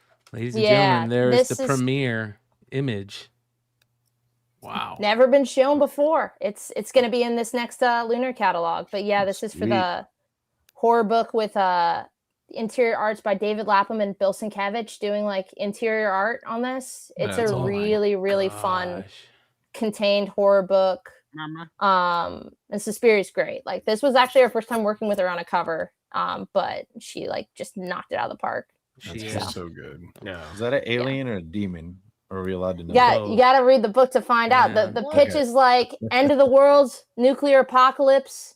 Only surviving people are like a billionaire who built this underground bunker and his like family and like staff. So they go underground to ride out the nuclear apocalypse. But when they go deeper, like just people start dying one by one. There's something far worse in the bunker with them than what they left behind in like the nuclear wasteland up top. So Crazy. big horror book. You guys underground. It's fun. a ton of shit that is coming soon. And listen, you guys made this great jump from to where you got into the Lunar, you got distribution, and it's just been onwards and upwards ever since then. And I think that more fans are falling in love with Bad Idea day by day. We've been talking a lot about books, based on merit and how good the books are a lot lately, which is very interesting. So keep up the good work over there, Sienna, and we'll see you soon, my friend. Awesome. And just because someone's asking, that book is called The Hab. The Hab. And it's actually on FOC on Monday. So you have this weekend to go I bug saw your... the flop cover for that today. That was gnarly. Dude, Flops did a killer cover for issue number 2. There's some really good guys on covers for this one. And if you go in, get that VHS, you can have the comic as a VHS. It's pretty fun. That's the one we were talking about, right? So So that's the way to do it. I got a term for this now. It's Beyond Wednesday's first peek at a comic. I like it. I like it. Okay, first peek. Yeah. Bring this guy to Comics Pro. Here's your pitch, man. Yeah, dude. Yeah, I'm great at roundtable. Yeah, I'm great at marketing and stuff like that. It just comes naturally. So just watch the show. We give out free ideas here. So. Well, I only take the bad ones. So awesome. Yeah. Hey, the inside outside comic book. Yeah, Joe and I are really good at that. So we'll have a full list for you by San Diego. I'm bummed we're not going to be able to kick it in Megacon. The book. Yeah, I'm bummed we're not going to be able to kick it in Megacon. So are you coming to see? None of you guys are coming to see too? No. Come on, guys. It was there last year. Get back. WonderCon maybe. We'll see. Yeah, I know. I think these guys are going for one day, but you're not going to be there either. So. No, but you can go hang with Dinesh. Yeah. Dinesh is doing an art panel. I just set it up for him. Oh shoot! Nice. Yeah. I'll be at WonderCon because I can drive. Yes. Thanks for hanging out with us, Sienna. We appreciate guys. You. Thanks for having me. We'll talk to you soon. All right. Have a good night. Peace. I love the look-ins or the check-ins with Bad Idea. That's one of our favorite publishers, and it's nice to have Sienna come pop in for 15 minutes and just tell us what's going on every once in a while. Yep. How would you like to go into a comic shop and interact with Sienna and her pick out some independent titles and her sell them to you? Because that's what she did for a long time. Yeah. Someone like that working in a comic shop is invaluable, And I'm just I enjoy it when she comes on and talks comics. She was a great pickup for Dinesh and Bad Idea. Like she was in the industry and just an absolute gem. She's so easy to work with. Check the private chat. She's a fan. She's a fan. Yeah, because she used to work for a retailer. I don't remember which one, but I remember meeting her in Baltimore Comic Con one year. Big one. Well, if you guys if anybody can remember or can easily find the episode when she told that story, her story basically. Yeah. Of that we were just poorly trying to describe. But she describes much better than us. Failing to say that. Yeah. Dude, good to see you guys. Sorry I'm late. No problem. What's up, Mike? You're not late. What's up, man? That's the part of the show. We just jumped in and hang out. And you know what? We've got two more guests jumping in right now. So come on in. Yeah. Let them in, Brian. So before we let them in, I want to give them a proper introduction. And I think the proper introduction should come from their friend, Big Clutch. So Clutch, can you introduce our new guest? And shout out to Rye for the 50 gifted memberships. Holy shit. Wow. Yeah, it's this is like a comic book shop right here. Man. I know, right? Everybody just comes in. Come and send them the link. Hey, what up? So we've got David Andry and Tim Daniel, David DB Andry, by the way. Two of my very longtime friends. Dave, I've known since 1994, 93. We actually knew each other before that. He used to be best friends with a buddy of ours who worked at our comic shop we went to as kids, called Comic Dreams in Manteca, California. And we met through that, and we would play. What was the game we played? What was the arcade game we had in the shop? Dragon's We Lair. had the robot, the guys in the. We can't hear you, Dave. Your mic isn't working. He has That's bad okay. luck I with can read I lips. got it. I There got you it. go. It's a little There you go. button that I gotta push. Push the Very- button. By the way, Dave and Tim, thank you so much for joining us, and thank you so much for Yeah. patiently waiting. We appreciate that. I know your time's important, but we're glad to No. have you guys here. Thanks for having us. I kind of want to talk about Megalith a little bit more. And then shout out to Tim Daniel too, by the way, who longtime friend. We met early days of Skybound. Graphic designer, made a lot of the early T-shirts and all the cool merchandise we made, including lunch boxes and stuff. Okay. Man of many talents and master of them all. I love it. What's up, y'all?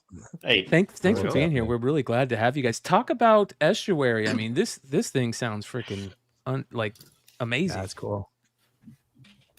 Go, Tim. Go, Tim. Yeah. Go. You're tagged in. You got it. You can see how well we co-write. Yeah.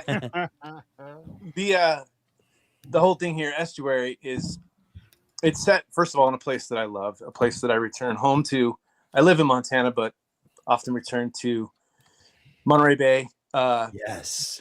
annually. And so that's our setting, Monterey Bay. And it's nice. set at a sort of an ancient mission. It's a fictitious place. A nun, one of the nuns of this mission, contracts a marine archaeologist to investigate and hopefully discover what she's described as more or less sunken treasure off the coast. And right away, Maris Cristobal, who is our archaeologist, charters up with a boat captain named Hunt Willis, and off they go in search of this sunken treasure. What they find is that the bay is a graveyard full of secrets, and it's not at all about hunting down treasure. It's about uncovering what's beneath the surface of the water right off the coast. Wouldn't you say, David? Yeah, that's why I let Tim describe it, because he's much better than me. Not my favorite thing to do. We got ghosts, we got romance, we got horror, we got a lot of stuff going on in this book. And it looks absolutely beautiful. You know, we've seen mainly only covers right now, but the design, the look, the everything about this sounds just creepy, and it looks amazing. Really, really cool. I'm a big sucker for anything with a skull on it. Then you throw on skulls and nuns, and I'm like, okay, I'm in. Let's do this. Yeah, it's Madhouse on art, and he's done like Dark Souls and a lot of like creepy books. So like he really sets the mood with a lot of heavy blacks, and you know that's his cover right there in black and white. Dude just like absolutely crushes the mood of this book. It like sets it up perfectly for the horror and the spooky stuff that's going to happen. Well, you guys, speaking of horror and spooky stuff, and we've already brought her up once tonight, and that's Suspiria. I just dropped a link in the chat, you guys. The Suspiria Estuary #1 is available for sale over at Big Clutch's store. There's only 500 copies of these available, very small print run, but man, is this cover just beautiful. And I love how well not only Suspiria did with the art, but how well you guys, mocked this up to make it look like a old school movie poster. The trade dress just looks gorgeous, and it feels like an old school movie poster. It's wonderful. That's Tim Daniel. Tim does all the logos, all the trade dress, all the design work on the covers. So it's kind of part of our deal when we write a title, is that Tim gets to do a lot of the art direction and all the design work and the logos for every book that we do. So even if you don't like our writing, you're gonna love our covers, because he crushes them every time. Oh yeah. All that comes through Sean in this case. For that cover, Sean's vision was pretty simple. He was like, give me I want to feel that old school movie poster. And that was pretty much, once I saw what Suspiria had done, and this really should be the Suspiria show tonight, because we've seen so many different beautiful covers from her. But I have the opportunity through Vault Comics, where I do all the branding and design, to work with her art pretty frequently. And I know kind of what to expect from her, and this was right on the money, and it was just instant, visualization. So between Sean kind of giving us the direction to go in and Suspiria providing that beautiful art, it was just something I want to make that I put here in the office, either behind me on the wall or blow it up into a 24 by 30 poster. So that's what we'll be Don't happy. click that image, Brian. Don't do it. I'm I not know you gonna want do to, it. but don't click that one. I'm not gonna do it. No more strikes. Yeah, no more strikes. But she is amazing, and luckily enough, she's gonna be MegaCon, so we'll get to see her MegaCon. Do you guys happen to be heading to MegaCon? Any chance? I am not. No. Nope. Oh, bummer. No, I'm making comics. Yeah. Well, I was gonna say, hope once we get you on the show, we're gonna bug you to bring you on more. But at the same time, it's always nice to buy you guys a beer or break bread or see people in person at cons. It's fun. But yeah, I'm really looking forward to this. This is when Sean Clutch told me about it. I was like, oh hell yeah, this sounds amazing. And I love the style. Tim, we talked earlier about we were taking a look at your Instagram stuff, and we were talking about these right here, and absolutely blown away at this stuff, man. Dave said that you have to do it for all the books, you do the whole art direction and everything. You should do it for not just all of your guys' books, but for a lot of other books, even more books than you already do now. You probably do a ton of them, but we want more because you're so damn good at it. Look at this. Does. Yeah. Can we clone you? Yes. Yeah, Tim takes his time off from his day job of designing comics to design comics. Comics, yeah. Well, these are cards. His main job is you designing know. comics, and his side hustle is designing. I Yeah. guess. Yeah, no, that's actually true. I mean, that really, truly true. I spend about 8 to 10 hours a day, for the last 8 years with Vault and every single book we've ever published. And then I've pretty much worked with every publisher at this point. So whether it's design work or writing, or a special project of some type or variety, all the time. And it's interesting because, my stuff's out there, but I'm not, so it's like my stuff is literally everywhere. And whether it's a con booth or, so I see it all the time, and it's really my favorite thing to do, which is to write and then get to actually visualize it and design it all the way through from start to finish, cover to cover. Yeah. Nice. A creator at heart, man. Yeah. I love that too. That's what we love over here, is to find people who are Buddy's creating cool stuff. a Niners fan and a Giants fan, so you can only like him so much. You get a lot of my come on now. Come on. So how's it feel to have the Infinity Gauntlet of working with every publisher? The funny thing is, it's like, I wish it would, I'll be honest with you. It's like, I wish it would translate into more activity, right? Because David and I we just have a storehouse of pitches. And, we just went through in the last 2 years, probably published 8 books. We're working on a lengthy graphic novel right now that'll probably be out next fall. And it's with a fairly notable person. And, I would like to see that translate into more work for us both, as a team and as individuals, because I know that David can write anything, so it's like, I'd like to see that. I know all the letters. Hey. No, Look, David, I needed a little like emotional support coming up with the short story for the Suspiria thing. And so Dave was my sounding board while I was sitting at an airport. I was like, Dave, what about this idea? Yeah. Dave, what about this idea? Damn, Sveta, God, ladies, I apologize. Both S's and both amazing female comic artists. Both, I don't blame up and you. rising at the same time. Yeah. It makes sense. Tosh, we'll toss Sushi in there. We'll toss Sukesha, right. Sora Sung. There's so many S's. Let's go. Add another Sean in there just to Micah. be fun. Yeah, so's a Micah. Yeah. You might have to change it to the Legions of S. Oh yeah, Yeah, League of jeez. S's. Yeah, League of S's. That works. That's a Yeah, really Red Vector cool. was a great book that came out last year. I like the premise of the Monterey Bay.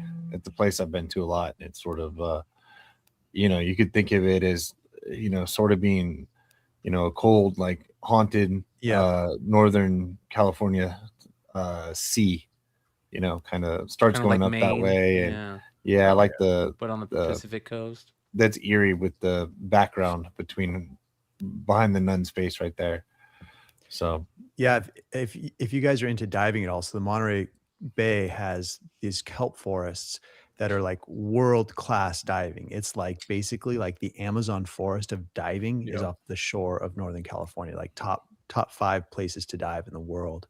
And it's Wow. creepy though, because it's like you've got cold water, you got sometimes dark water, and these massive, just like huge kelp beds they're pretty eerie. And, Yeah, and it gets deep really fast, so you can get anything there. You get whales and sharks and seals. This cover right here is actually Tim's cover. That's Tim. That's Tim Daniel once again designing that cover. Amazing. Yeah. We're gonna And that sit was here kind and of geek out over our- this for a while. It deserves that a was little our extra pitch time. For sure. That was our pitch image for this book. Oh. So, yeah, Tim put that together before we even finished writing it. And Isn't there a naval academy there too? Like in Monterey, I think there's like a postgraduate naval academy that's kind of like old and creepy too, but pretty cool. Yeah, it's got, like so much of California is like new, right? There's towns popping up all over the place in California, but the coast, just hugging the coast, especially like this kind of rocky Northern California coast is old. There's missions that are 300, 400 years old, and there's some deeper history, and I think that really lends itself to like a creepier story. And like you're saying, like the Monterey Bay is like can be cold and foggy, and you can get lost in it so quickly if a fog moves in, and there's these creepy trees, and it just really, when we decided on that as the setting, it really just helped the story unfold, because so much of this the setting is a character in this book. Are either you guys into like the esoteric and that type of shit?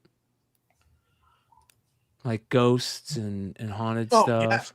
Yeah, I mean, huge influence, Stephen King, obviously. Me, like that's easy, but I think more recently David and I have been sharing quite a bit of talk about sort of studying Mike Flanagan. You're going to see touches of Flanagan, probably some King in here. Those influences for sure. Wouldn't you say, DB? Like Midnight Mass is one of my favorite things. One of the best, right? All time. And so well done. I just love how he weaved in like all the Catholic aspects and all the religious aspects, but also there was this like question about, afterlife and then also this relationship between two people coming back together. Yeah. And so we definitely use that as inspiration for this. We wanted to have some of this kind of existential questioning, but also a cool relationship, and then like ghosts and creepy stuff. I mean, I definitely want all that shit to be true, but I totally. I don't want to experience it. I'd rather write about it. Dude, Tim, I'm exactly with you. I was the kid that grew up every night listening to Art Bell Coast to Coast AM. Oh God, Art Bell. and being so loving it, but so scared of it, and being so into ghost stories and listening to like EVPs, back when the internet was kind of creepy, getting on the internet and you had to go search for these creepy EVPs. And I remember thinking to myself, like, I would never ever go to a place that was haunted, because I am terrified of them following me back. You know what I mean? And that happens. It's called the entourage effect, where like, not the entourage effect. It's called the hitchhiker effect, where the poltergeist will follow the person back to their house. And I'm like, fuck that. No thanks. Nope. That sounds like a good start for a story right there. Yeah, I was like, Put that one in the brain bank. Yeah. Yeah, Derek, you're right. I did listen to records backwards back in the day. That was also creepy as hell. The Yeah. first time I remember being a kid and hearing the White Album for the first time, like, and hearing Revolution #9, just thinking, oh my God, this is the Beatles, and it's the scariest thing I think I've ever heard. You know? Yeah. So I love that type of stuff. I try to refrain, but it's like that curiosity of what's going on. Like if I see anything on, say, if I'm just cruising Reddit, and I'll see anything that's like found footage, like cryptozoology or anything like that, man, that shit freaks me out. Yeah. That's that I don't. I'd rather read about it. Yep. Ghosts and Bigfoot and Nessie get me every time. Yeah, I'm a sucker for that. I mean, who doesn't like listening to a record played backwards every once in a while? I mean, there's this one band I knew, Waitresses. They actually had a Christmas album EP, and it even said on the vinyl, if you play this record backwards, there are subliminal messages in this. And when you actually spin it around backwards, it really does. It's like consume, keep on buying, like all this weird stuff. I was like, kind of like, all right. It's kind of That's funny. Obey the man. What was Tool did a really famous backwards one, right? Was it Tool? No, it was something else. Maybe it was Tool, and I'm thinking of when he was repeating the recipe for hash brownies in German. I think maybe that's what I'm thinking of. Anyways, we just went off a cannabis squirrel. That was quite a tangent there. Yeah, squirrel. Yeah. So great fucking. Go ahead, Tim. It'd be cool if like like looking at Clutch's monk covers for Something's Killing the Children, right, with the glow in the dark and like sort of the hidden aspects of things. I've been talking to Riley Rossmo for years. He's a good friend. He worked on my first published series called Curse at Boom. And Riley and I have been talking for years about how can we tell a ghost story in comics, but use something so that it doesn't appear on the page. So it only appears in certain ways or disappears. And I've been trying to crack that code of like, how could we possibly do our own backwards record, but in a comic, right? That would be awesome. Can't figure out how though. Any ideas? Something with like black lights to activate it. Black light ink, maybe. Yeah, they have the black lights. Yeah. Yeah, that's the thing. Is like you start thinking about like the possibilities of that, and then you're like, how can you ask the reader to do these certain things, right? Yeah. Like, that's the only challenge. I'd love. What to about do what would be cool? Like if the character in the book uses a black light to see things in the book, and then you just hey. Kyle Higgins did some weird. Kyle Higgins did some stuff with one of the issues of Radiant Black where I don't remember what number it was, but like he gave away these like little black light little keychain pens, and you could do it on the book and see hidden stuff. It was that's cool. I think I have one of those around here, Clutch. It's a fun idea. I like that. Yeah, those are cool. Or hidden images of like where you have to wear 3D glasses to see it or something like that. Yes, something, anything. Yeah. But yeah, trying to crack that code for a long, long time. The backwards spinning record, only in comic form, but no solutions. I feel like you could do something with like augmented reality with your phone, like point your phone at this page or just something, and then everyone, right? Because I know Marvel was doing some augmented reality stuff, or somebody was doing augmented reality stuff for a while, where you would put like a certain page of the comic, you would put your phone at it, and it would do something. Oh, here you go. This is the guide to tell you the best backwards record for a comic. Pitch them your Inside Out comic idea. Good. Yeah. Yeah. What am I on? Do I got to pitch it? Yeah. Pitch it. Right, yeah, they're interested. So you want a crazy idea? Yeah. It's an inside outside comic book, right? And I got the idea from the night at the Roxbury, where the idea was an inside outside nightclub. It was an inside outside nightclub. So I thought, why don't they make a comic book like that where the cover is inside the fucking book? and it's not a centerfold, it's the cover. You know, so immediately when you're buying it off the rack, you're buying like panels. It's like page 1.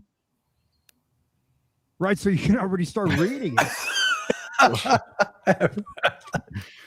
it. There's something to this. It's gonna happen. You gotta find the right way to do it. You gotta have good will not know how getting to it grade this into the book. comic shops might be an issue. Yeah. Bro, We can CGC sell will it not here, know but- how to grade this book. They got to grade the cover. Right. So automatically the cover, they're all going to be 9/8. They're all going to be 9/8, bro. Isn't the top always the cover? No, I got. no, We the gotta covers ask. inside the book, Sean. We gotta The covers ask inside Tim the book, and they got to grade the cover. about his 1964 Topps Willie Mays card that he has right here. Dude, legend. You guys did your homework. Oh, bro, we were Yeah, that talking was- about this before the show, and we're big cards fans over here too. I love and we the were 64 top. we were talking about how clean that 64 Topps set is. Yes, I was looking at 57s and 58s the other day too. It's strictly about design for me. Goes, no surprise. But also, my Giants. So that was my wife's doing. That was Christmas, and she made me cry like a little bitch. Oh, how nice, man. That was good for you. That's a good cry. Yeah, that's a good Yeah. cry. Yeah, it was after Willie's passing. So Yeah. that, wow. that was pretty. Dude, just a legend though. Such Yeah, a beautiful card. Yep. The one thing I can't figure out now is how to the modern market. I cannot figure out where to start, where to begin. Right here. There's too many sets, there's too many subsets, there's too many series, and I just don't even know. Like, I just want a Bryce Eldridge rookie card. That's it. That's all I want. So I'll tell you where it's at. And look what comics are doing. Like the A covers are starting to dominate, right? Yeah. So Yeah. when in doubt, just get the base rookie and you'll be fine. When Okay. Kobe passed away, his base rookie was the number 1 selling card. So at the That's end why of I the love day- collecting at the- vintage. Yeah. So for baseball, it's now about two different things, right? There's his Bowman first card Bowman that's out first. there, and then his like first rookie card. His base So, rookie. but yeah, his base rookie, and then so like somewhere in between that time period, right, from his first, like, until that rookie card is until he's called up, and he gets called up and all that, and he plays enough games to get a rookie card. That first card is the most important until that release, and then Topps on top of that, they now have the debut patches.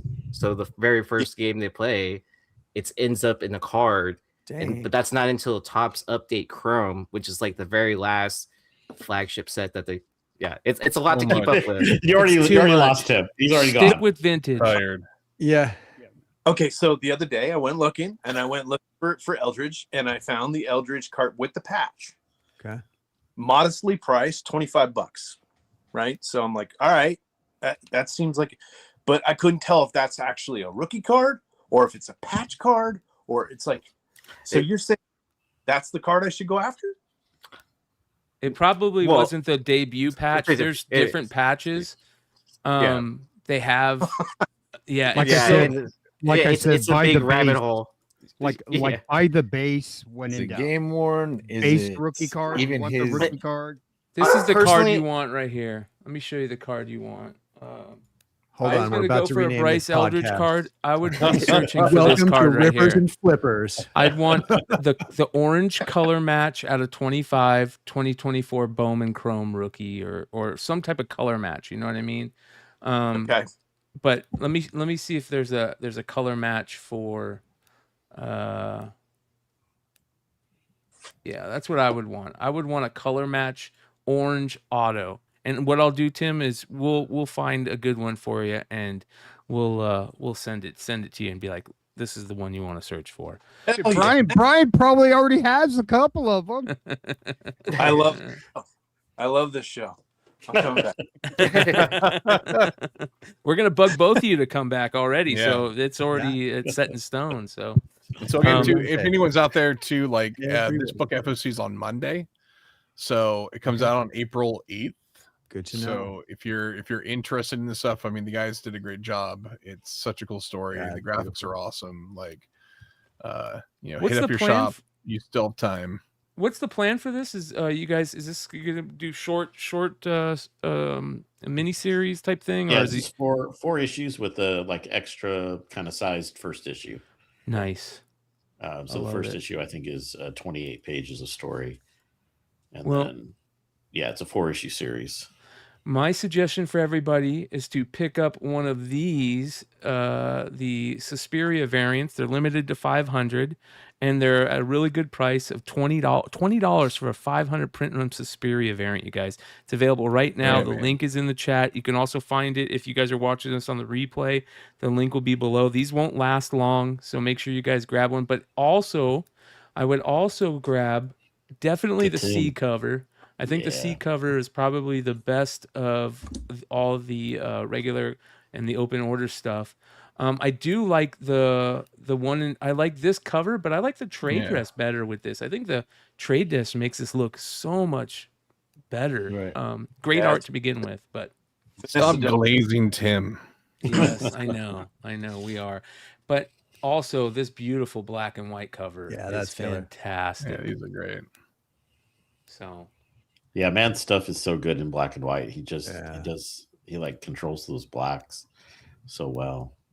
Yeah, but Beautiful he has stuff. a new art book out called Dead Hand. It's available on Amazon. It's like $20. I can't believe it. Hardcover, $20, and it's just gorgeous, page after page, just beautiful black and white art. Go take a look at some of his stuff. Finding new artists all the time on this show, ladies. Oh, I'm already following him. Let's see here. Yeah. Why did I start following? Oh, I know why I started following him. I heard the skulls. Yeah.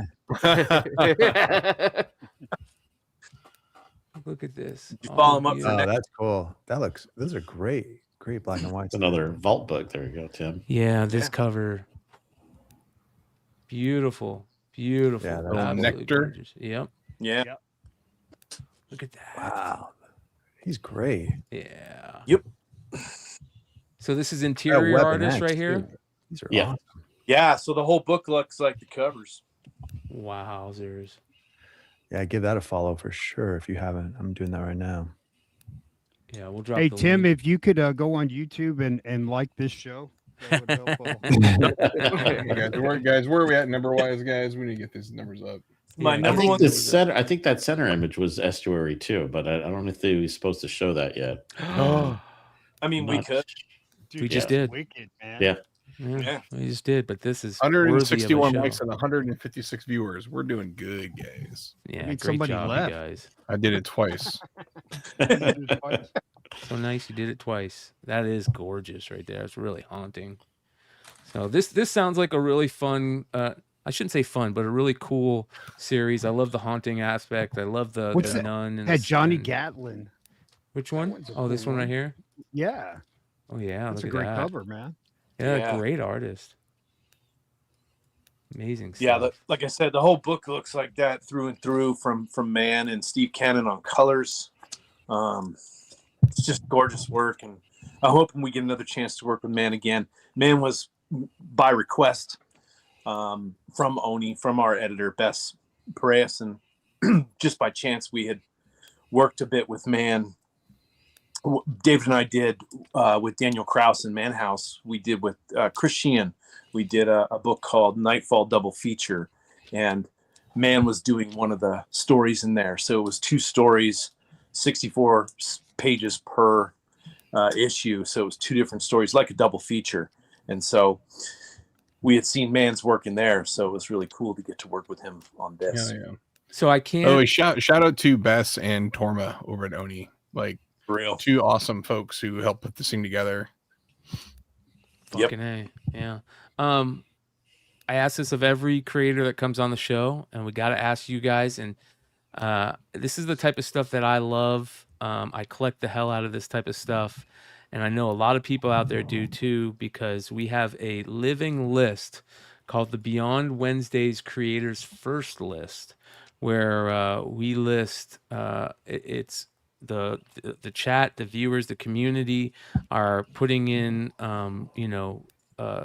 parts of the list and all kinds of stuff for creators throughout comics, and especially ones that show up on the show, their first like professional work, even as far as if you were a kid and might have sent in a letter or sent in a sketch to be, put in the back of a magazine like John Byrne did in Nightmare, cool things like that. So I want to definitely talk about that.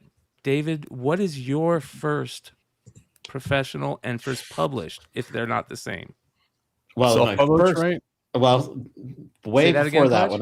when I was in college, I entered a couple of Wildstorm talent hunts. So That's rad. when that was a thing, because this was the '90s, where Yeah. in the image explosion, where people were getting jobs off of talent hunts. Yeah. Yep. And there was like 16-year-old kids drawing comics. So you're like, this is cool. I can, as a writer, I Gamble. no delusions that I could draw. So I remember I submitted 2 Stormwatch stories, 2 Stormwatch scripts. I think they were shorts. I think they were 8 to 10 pages or something like that. And I got 2 very nice rejection letters. One was really nice and said, "Hey, this was pretty good," and gave me some actual feedback. I'm like, cool. And the other one was just like, you suck. Hey, let's get a hold of him. Call him up right now, Brian. I got him in the backstage. Yeah. Get Jimmy on the phone.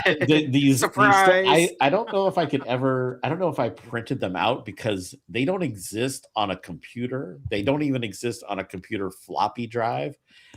They exist on a Brother word processor that had storage you could put into it, and you could store Word files on your Brother. It was basically a fancy typewriter with some memory. So that was the first thing I ever tried to do. Because me and I had a friend who was an awesome artist, and we would go to shows together and harass like Silvestri by going through his wife, because his wife was so nice, by showing her his portfolio and like trying to break into comics. It was insane.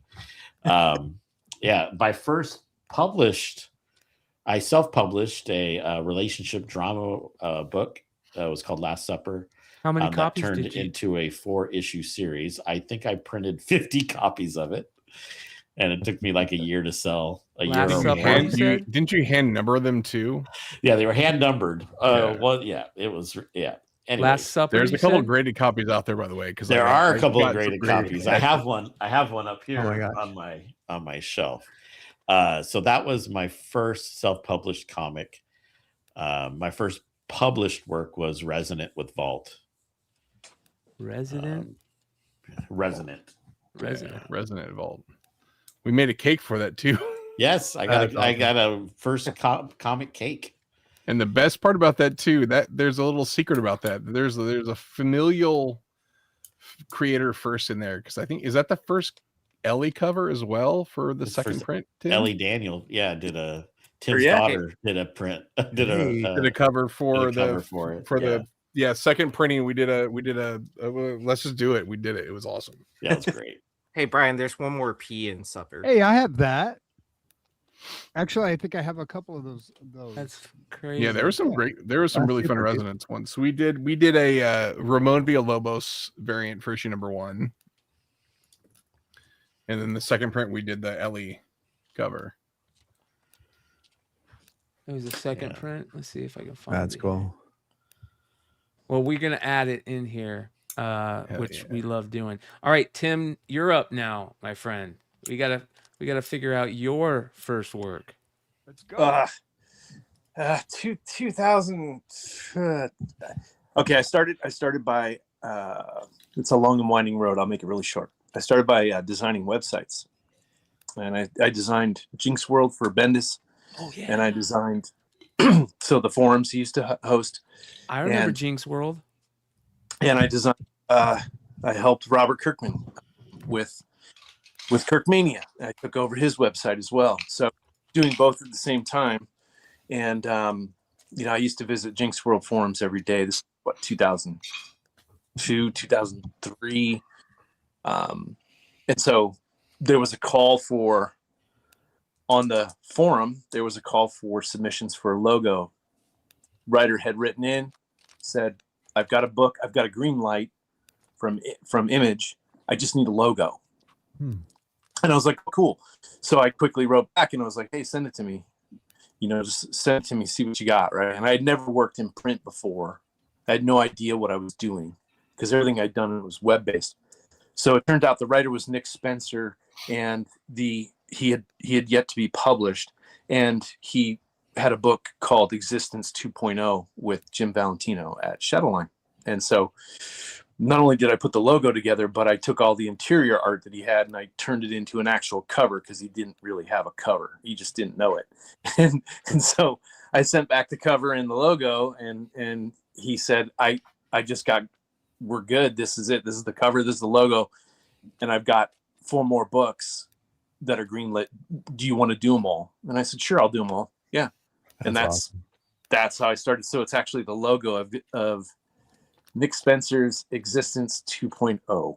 I am writing. That is awesome. That was my first published work in comics. And after that, it gets crazy. So. All right. So what about your first cover? First cover? Yep. Do you have a first cover? I honestly can't remember. I did a variant for Rom V's These Savage Shores. Oh yeah. That was a very limited variant. I've done so many. I can't remember. Did you do Scarlet? Did you do Scarlet cover? You mean Scarlet for Bendis and yeah, I did Scarlet for Bendis and Malieve. I did. Yeah, you name it. So I just can't remember. I really can't. We will figure it out eventually.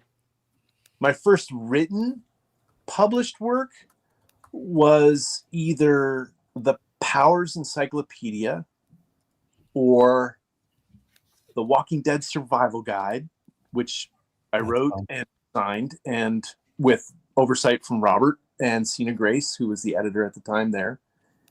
And my first credit as a writer of my own series was Enormous, which was a one-shot, oversized, treasury-sized, 64-page book. Which I think is also technically Dave Andrews' first appearance inside a comic book. I think it's Sean Kirkham's first appearance. It was my second, actually. Oh, second. Oh, sorry. In which one? That Powers Inside? I think I have that Powers. No, in the Enormous. Enormous. We were body models. Yeah. Sure. I don't think I had a line, and I think I died immediately. No, we got blown up. We show in one panel, and then we get blown up in the next. Yeah. Tim's like, I'm going to put you in my book. book. I think we were at Emerald City Comic Con, and Tim was like, hey, can I get a photo of you guys? And he took a picture of me and Dave standing outside of a restaurant of us just standing there. He's like, great, this is perfect. And he's like, I'm going to put this in the book. We're like, what are you talking about? So, yeah. Oh, man, you got to find that, Brian. Then he killed us. Dead. It's true. That's the fun part about creating comic books, ladies and gentlemen. I didn't know what the fuck I was doing. You're making shit happen. That's the best part about you guys. Like you guys, man. I've always admired the fact that you guys just like nothing stops you guys when you're separately or individually. You guys just like, hey, we're gonna do this thing and just go. And so, I'm so stoked to have been able to kind of, watch you guys along this journey. I've known Dave for a bunch of years, and Tim for almost as many years at this point now too. So it's so stoked to see you guys kind of keep this going. So I love it. Awesome. Yeah, bigger things coming too. Yeah, you've been a huge part of it. So if I didn't know Sean, I wouldn't have met Tim, and if I hadn't met Tim, I wouldn't have gotten my first published work because that was at Vault, and Tim was my in to Vault. And so it's all connected. Yeah, now one big happy family. Bryce Eldridge card. So hey, we're all good. And we're gonna figure out Mice Templar. Yeah. Hey, I'm not playing. Brian probably has a couple. Okay, so I kind of researched it a little bit. Let me find the tab. I was thinking for that a Bowman First is probably the best thing to buy. Like a Yeah, this one right here. 2023 Bowman First refractor auto would be my guess. I like That's a pretty card. that one right there. Yeah, the orange is good too. This is an orange wave, I match. believe. They have orange waves, and then they have orange refractors. I like the orange refractor, but that's his first Bowman. When was he a rookie? Was he a rookie last year in 2024? No, he's a rookie this year. Qualified for enough games. I Okay. think he's technically this year. Yeah. This is the one you probably saw, right? Yeah, that's it. Yeah, that's a beautiful card right there. Yeah. Oh, so okay, so his rookie card is in Series 1 2026. Yeah, this is a great card to buy right here, Tim. I mean, it's still going. I'll put the link in the or I'll send the. Oh, that's a cool one. Like a little like relic in there. Yeah, it's probably like I would at least player worn patch. Player I don't worn know if it's- memorabilia. Yep, That's cool. Yeah, that's Nice grab. beautiful. Great patch, orange border, limited to 25. Number 16. What's his number? Might be not number match, but that's gorgeous. Yeah, what is his number? 23. 23? One off. 23? One off his number. If that was a no, it's not. It's out of 24. So then No, there's no number match. He changed it to 8 this year. Oh, he's so number 8. if you can find an 8 number 8? match, that would be cool. Yeah, so if you end up finding a numbered card, which there's all kinds of numbers, you can find the print number to 8. Like 8 of And it'd be- 24, 8 of 100. 8 of 10, that kind of situation. Um, But yeah, since he's in 2026 Series 1, you could also chase after his rookie auto. Here's one. Look That's at always, this. that's always typically pretty good. It's not autographed, but it's got the orange color match. The color match, Tim, is certain numbered Parallels. cards and parallels. Yeah, great. That's a better way to put it. Certain parallels, they're colored. Like anything numbered to 25 is usually orange. Anything numbered to 50 is usually gold. And they do this thing in cards nowadays where they try to get color match, whatever jersey they're wearing or the team colors. And That's so, cool. yeah, be on the lookout for the orange is numbered to 25. And that patch that is out right now that we were just looking at is fantastic. It's got 4 days left. And that might be one you might want to chase after if you really want. That's a good card right there. Right on. I will. Yeah. I'll definitely take a look right after the show. And it's a And then- beautiful card. And then the next card I would wait for is the 2026 Topps Chrome rookie card. Yes. Okay. So There we go. Those are the two I would chase after for specifically rookie cards. Causing everybody in the chat to go, I thought we were talking about comics. And you It was on is the about hunt. He's like, I'm gonna comics. figure this out. It is about comics. The show I doesn't saw- go as haywire as a lot of the other shows we've had. Put it that way. Yeah. Don't It's forget, kinda you A guys, little better. the link This is below in the description, and also it's pinned in the live chat right now for the Suspiria variant for Estuary, Ghost Story #1.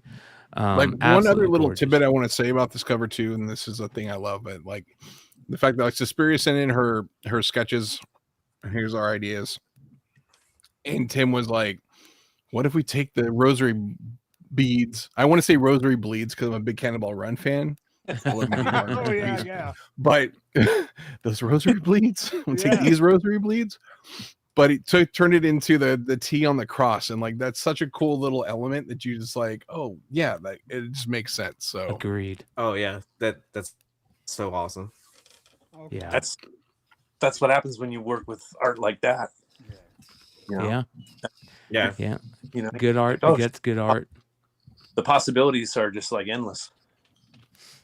Very cool. Well, you did an excellent yeah. job, and I think both of you have gained a bunch of new fans and followers tonight with this new comic that you guys got coming out. It looks a lot of a lot of people are going to be into it, so I can't wait to check it out. And yeah, Tim, Dave, thank you guys so much for hanging out with us, and we're definitely going to be bugging you to bring you back ASAP. Anytime. Yeah, Thanks, guys. and hit up any of us if you have questions about cards. Will do. Hit up Aaron. Yeah, we'll be glad to Hit up help. E. Or hit up me or We'll see. Brian. How about that? Aaron, Brian. Yeah. Oh man, Clutch started. He started posting the Skybound Invincible cards, and I just went off the. Dude. Anything. It's all his fault. Well, if you want to go crazy with it too, you can always go after a Superfractor rookie card. One of one of one. Yeah. Pay too much. Yeah. Have fun with that.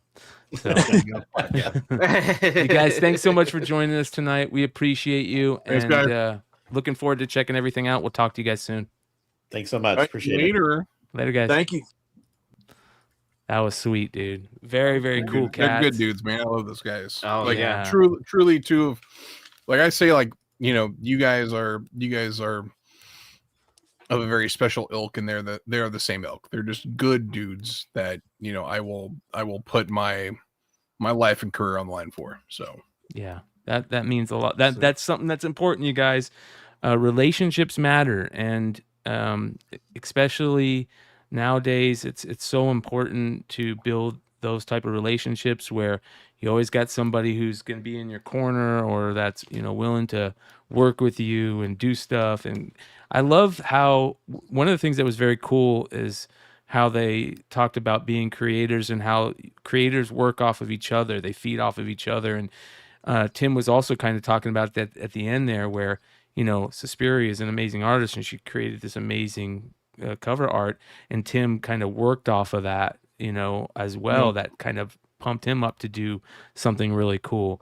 And that's something that you can see when they're talking and hanging out together. Yeah. You can tell that they get along really well. And yeah, it was fun to witness on my end too, because I was like, Suspiria turned this thing. I'm like, dude, I love her stuff, and I was like, all right, I was like, I want it to look like this, and then like it came in a little differently than I thought. And then I was like, Tim's like, oh, I got you, and he just like, bro. I was like, I want it to be a little bit more like a movie poster, because Suspiria's movie poster stuff is awesome, right? Any of her like grindhouse stuff.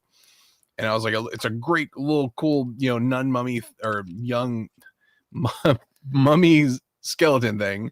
But like, I was like, it looks awesome. And then he's like, no, I'm going to turn this in. And he turned it up, and it came out to be like the two of them, they work really well together. So yeah, I mean, this probably didn't even take you that long once you knew the premise of the story to think of Suspiria. I mean, she's pretty much the queen of Scream these days. Yes. And with everything she does, and I mean, if you follow her just outside of comics as well, so much she does in the horror realm is just freaking amazing. And I'm actually, I spent a good amount of time in Monterey, so I'm pretty. I love the premise. I love that it's somewhere I know about.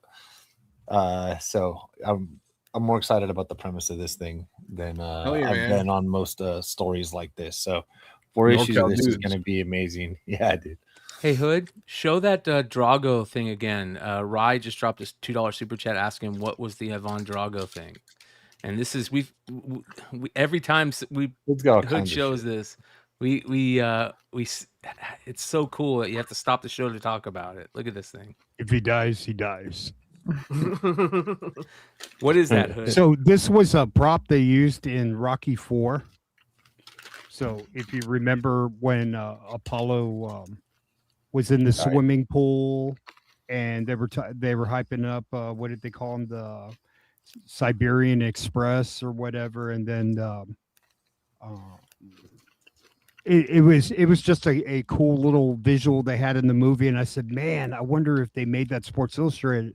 So I looked up on this site, and they make movie props, and they also had the comic books that were given to Corey Haim and Lost Boys. So nice. Yeah. So I had to have it, and of course. What's the company called? I can't tell you, because then you everybody will have it, and then share your information. Information. Now. I'm just kidding. You got it from Half Price Books. No, man. Hold on. Let me see. Let me open it up here. Let me see. Shout out to Ivan. Ivan's in the chat. Not He Drago, printed it but himself. Ivan from AZ. He says, "I got the Apollo prop magazine." That's cool. You get the Apollo one. Oh, he's got the Apollo one? Yeah. The Death of Apollo? Yeah.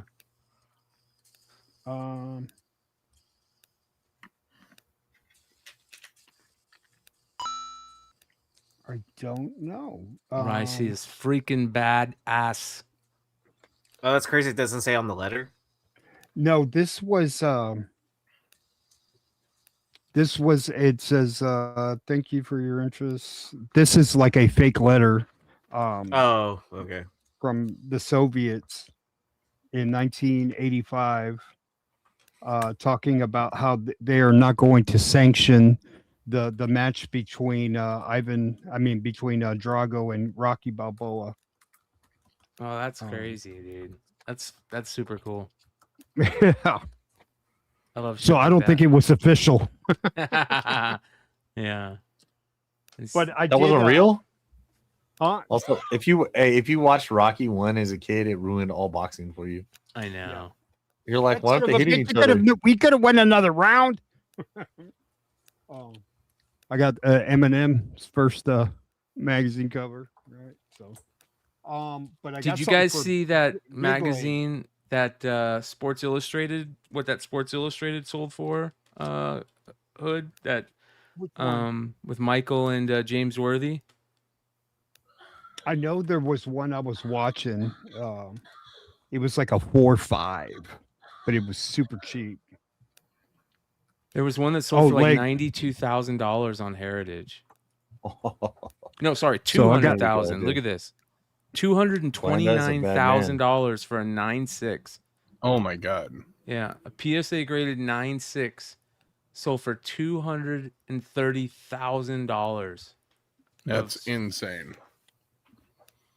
No labeled. See, that's the key. The label's not there too. So. Yeah, it was bought. So that means it was bought off a newsstand, right? Mm-hmm. Yeah, look at that. That's fantastic. That's got to be one of the. PSA just started grading magazines, man. So that's got to be. I don't know. That's got to be the top of their pop right now. I don't think there's a 9.8. CGC may have 1.98. I don't know. Look at that cover, dude. That's so crazy. Badass. All right. I got this for you. I'll bring it to Megacon, Sean. Blanda. Look at it. It's fucking high grade Yeah, too, man. That's That guy's- nice. Yeah. Okay. Legit right Oh, I think I might have found it.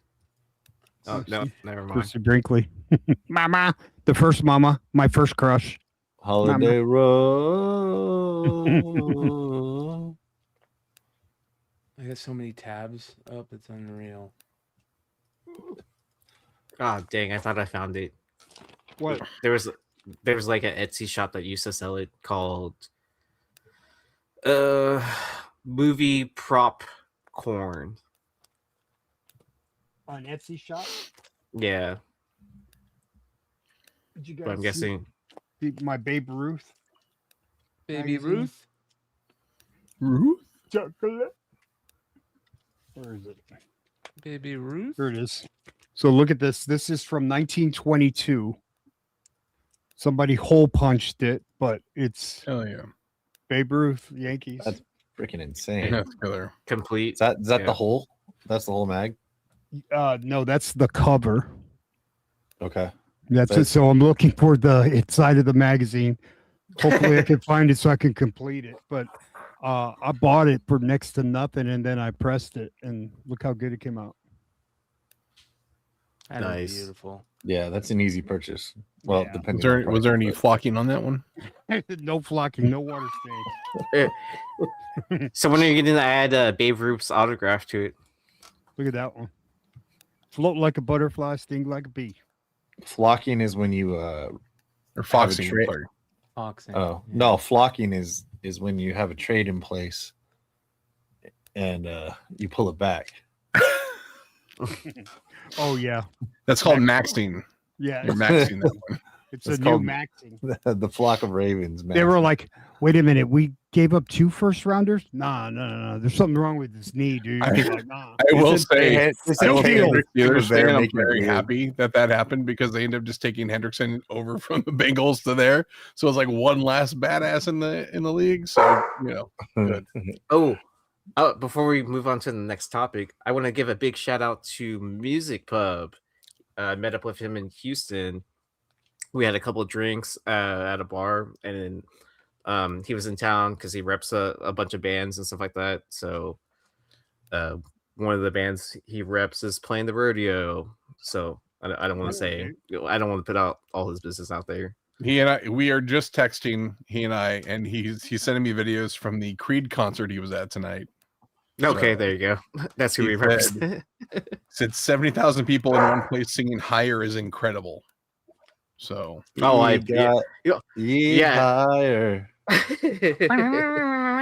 Who was that comedian that pointed him out he goes, "Are you the lead singer from Creed?"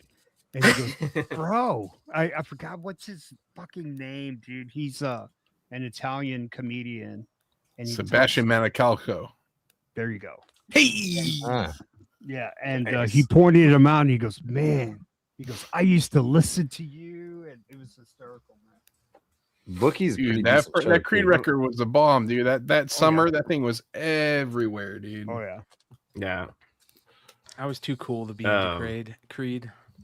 At the time. Yeah, especially. sure. Yeah, sure. This is kind of crazy. What's this, dude? $600? What the fuck? Yeah, dude. These things are starting to creep, dude. So you could only get this one at Midtown? Yeah, so they did the corpse tour, right? And so every stop had a different card for the show, and it's at different comic shops all around the US. So like the first one was at Revenge of, the one where I was at last year when I called in from the signing with Alex Pardee. Yeah, this is Midtown. There's a bunch of other ones too. Oh, so the card you have from that tour is probably so I've got the ones Revenge this is of, it. and there's an auction for the Revenge of one of the Revenge of ones going on. I'm not having a stroke, I promise, guys. But there's a Revenge of one that's on auction right now for like Just blame it on $202, cannabis, and that's that's what I got do. 5 days to go. That's nuts. Yeah, dude. I knew these Wow. cards were gonna be a thing, dude. Yeah, so it looks like Well, the it's even- seller of even this is more in the special. chat. So Oh, congratulations. is Miles in that chat? Yeah, Jason Bro. said Jason says that was my sale. Congratulations. Dude, Jason, that's right, dude. What's up, dude? That's awesome. Good for you, man. And Well, here's the you're welcome for the Revenge free of- advertising. Your free advertising to your eBay page. Give Millhouse a follow. There you go. Yeah. You should give us a $600 super chat. Is this I the just one looked. that- Someone bought 2 of these like the other day for like $150. I'm like, that's probably a really good deal right now. Wow. That's nuts, man. Collectors love stuff like this. I'm a collector. I love stuff like Yeah. this. That's the type of thing. And I think the cool thing is like these are, like for the game, it's going to be, they're playable cards, and you can Oh, only that's get them at important. events. Like they did such a smart idea with this thing, and Well, they leaked it out slowly too. They Yeah. didn't just like lay out like here's a whole deck, learn how to play. Here, they sent out single cards. There's cards with each issue, Yeah. and then it was like what at Comics Pro they actually introduced to retailers like a full deck. yeah, and, well, like, yeah, instructions old test decks and stuff. Yeah, we're great, Mm. man. Yeah. Did you get All some? I did not get one, by the way. So Devin, hit me up. We've got I'm gonna run through new comic book day real quick because there's a lot of stuff. I mean, just a ton of stuff today.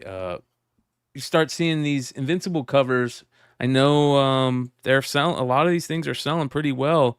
Have you guys had Leg, you had a sale tonight. Did you drop any of these Invincible covers? You know what? I just got really, really hung up, so I didn't do that. If Okay. you're in here though, I will be on tomorrow night like usual. Tonight was gonna be dropping the Monsters #9. So I do have a bunch of these Invincibles. I might have time to put them together, but I've got the dorks, and I bought a lot of the Invincible stuff. So if you're interested, grab them. And I do have the Marvel Team Up variant signed by Ryan Otley. So That's cool. Speaking of Riley But- Rossmo, Tim was talking about Rossmo. I love this Riley Rossmo variant for number 2. So they didn't do any ratios for this? For number 2? maybe not. Wow. I don't think so, because I would have had enough. Free Unless Planet. it was for like 1 in 50s. There's Free Planet number 10. I got G.I. the Free Joe. Planet with the Battle Beast for sure. Dude, G.I. Joe. That's a good Cedric Pouliot, but it doesn't. The design of the whole comic doesn't look good. The We Can Do It bubble and everything it doesn't. The Pouliot stuff is good, but I don't like the design of everything else. Kind of, But that is a beautiful image right there. And then, of course, you have the Steve Beach 1 in 10. Holy cow! These covers have been so good, and this is one of the best. The Cover Girl one. Yeah. The Wolverine. Fucking awesome. All right, this Bjorn Barron's Invincible variant for number 1 reprint. There's so many So variants. good. Nakayama. There's a ton. Bjorn just gets better. I'm sorry, he's Talavera, by Flops. easily one of my favorites out there right now. Oh my God, this Mastraza is so good. That's probably top 5 of them for me so far. That Talavera is really good. Man, look how good that fucking Talavera It is Yeah, good. that's good. Mama with the heart. Holy cow. I love you too. And that's foil. If this is foil and dude, if this was spot foil and just like the pink lines of the atom were Yeah. foil or spot gloss, that would fucking hit. Oh, that is beautiful. Talavera. I say this all the time. I talk about the top 5 current comic artists. Talavera is up there too right now. In my opinion, he's the heat that he's been putting out the last 4 or 5 months has been everything that he's been doing has been good. Beautiful. That's cool. All right, that and Mastraza. Can't skip that Flops either. No, that Flops is really good, man. There's the Flops. Mama, what are you thinking about? You. I wish Red Hood was What here. about you? The only problem with this is Inside I feel, Out comic books. I look That's at this and I think it's an angel wing for some reason. Yeah, I thought the same thing. I was like, why does she have wings? Yeah, why does she have an angel wing? Actually, and if you guys want that sequential art, sequentialartcomics.com, they're still up for $19.99. Not bad. Oh, Invincible Flops for $20. Can't beat it. This Mastraza. Look at this thing. Damn. Sheesh. Mm-hmm. Can you That's imagine a that good in live one. action? Like if that's ever in Oh. film like that. Oh man. There's Shikari. That's a good one. Shikari. Yeah. I didn't see that go up. Sora Sung. Mike Mayhew. Mm-mm. Oh, look at that. Is, What is that one? Was Sean gonna have that Shikari at Megacon? I'm not sure. I forgot to ask. I like the trade on that, man. Yeah, so do I. That's what grabbed me was the trade. Right? Yeah.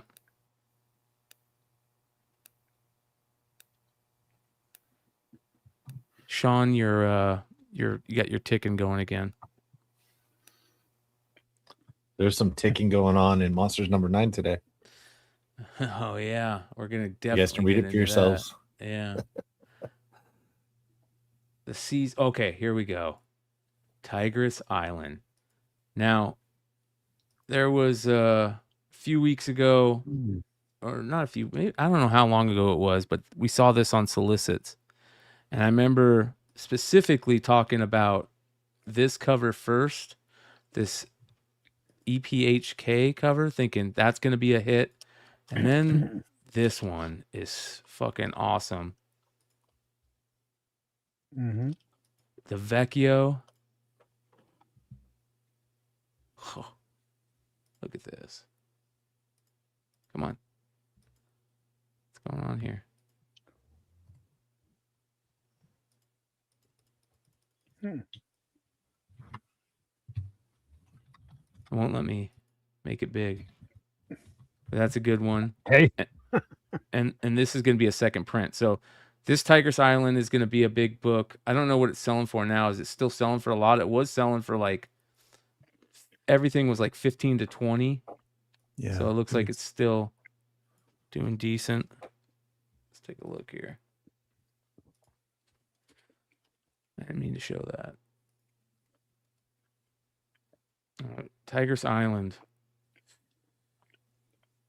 Sets. People doing a bunch of sets. 39 for a set of 3. 14. These are the ones, the blind bags. They are the black explicit variants that have been selling for 20. I haven't seen what they look like. I haven't seen it either. Is it the Vecchio? And she's just... Maybe. I think it's the Vecchio.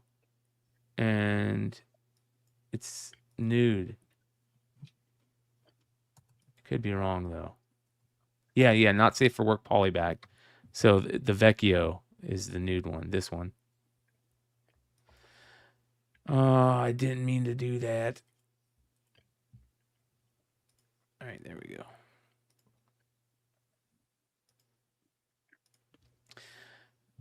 Spawn has the really cool Brett Booth team up cover. That one's pretty good. Yeah. A spawned out Omni-Man. Yeah. That'll go well. Yeah, Brett Booth is a stud. Love the 10th printing on number 2, the Soundwave cover, the design cover. That's badass, dude. Yeah, I had to buy those. And after meeting EJ Sue at LA Comic Con, he's so freaking cool. So I'll pick up whatever he has. Did you guys read Transformers yet by any chance? Number 25? No, wait. No, what number 26? 30. Sorry, 30. Yeah. This fucking book is awesome, dude. It's so good. Look at that cover. Holy shit. Daniel Warren Johnson. Yeah. Look at that. That's so good. Yeah, the Daniel Warren Johnson is good. Yeah. That Dan Moore is good. This book is up there with the best. Oh, we've been saying that for a while too. It's up there with the best books in comics. It's so good. Torrin Clark 1 in 25. This cover feels unfinished, right? Yeah, it does. Too much negative space at the top. Feels really unfinished. Oh, I thought it was the bunny from Donnie Darko. That's a crazy Lucas Variant cover. Yeah. 1 in 25 for Alias. Red Band. I like how they relaunched this title. Yeah, I'm just disappointed that DeCall didn't do a cover for this. This cover is really good. The Vecchio Marvel Monster variant for Alias. I like that. Is that Ji-Hyung? No. Does she have like a bottle of Jack in a bag? Not that one. check. The one next to it. This one, yeah. That's pretty good. Yeah. Buy the trade. Yeah, buy the trade. This one feels like a complete waste of an Adam Hughes cover. I mean, it's good. It's got Black Cat, but this looks so goofy. Dude. It looks like a human centipede, bro. It doesn't feel like the right artist for that. It feels like it says weird so. match. Yeah. Fucking weird. Kari Andrews. I'm looking forward to getting some. I think I might bring a couple Kari Andrews books to get signed. He's so good. Megacon. Yeah. So He's just consistently putting out nostalgia. so much quality work that it's like, I think he kind of gets lost in the shuffle sometimes because like everything is such a banger. Yeah. Agree. Oh, Really but good then you set Stephanie that Hans. bar too high every time, and as soon as you dip below that, you hear about it. But I mean, look at every cover he's put out in the last 2 or 3 years. They're all incredible. Look at this monster cover for Doctor Strange. This is kind of unsettling. Yeah, it was Third Eye. Oh yeah. It was unsettling when the movie at the end of when the third Yeah. eye popped. That was Yeah, really you're not- unsettling. You'll see it again. You'll see it again. I in know. Doomsday. There's a Talavera Cosmic Ghost Rider. I wish they would bring this character like back in the mainstay. Is he part of the Imperial Guardians #1? There you go. Good. I'm glad. It's a cool Need to bring back character. Donny Cates. Yeah, but Right. we need Donny Cates back. You're right. Any word on Donnie? We do No. a Donnie update. No. Unfortunately. See Yasmin what he's Putri. doing. Oh my gosh. Look at this thing. Wow. That's cool. I thought that hand had a mouth there for a second. That's what it looked like. What is going on? There's a Planet of the Apes homage. Yeah. This is a book we talked about last night, the Meals to Astonish. Yeah. It's interesting. Some misses there for me. Yeah, look at this. These storm covers are like all fucking amazing. This is Fan Yang. Oh, such a great character. I agree. Look at this Chris Anka. This is a 1 in 25. Just I beautiful. like the background of the last one. Look at this one. This is Torrin Clark.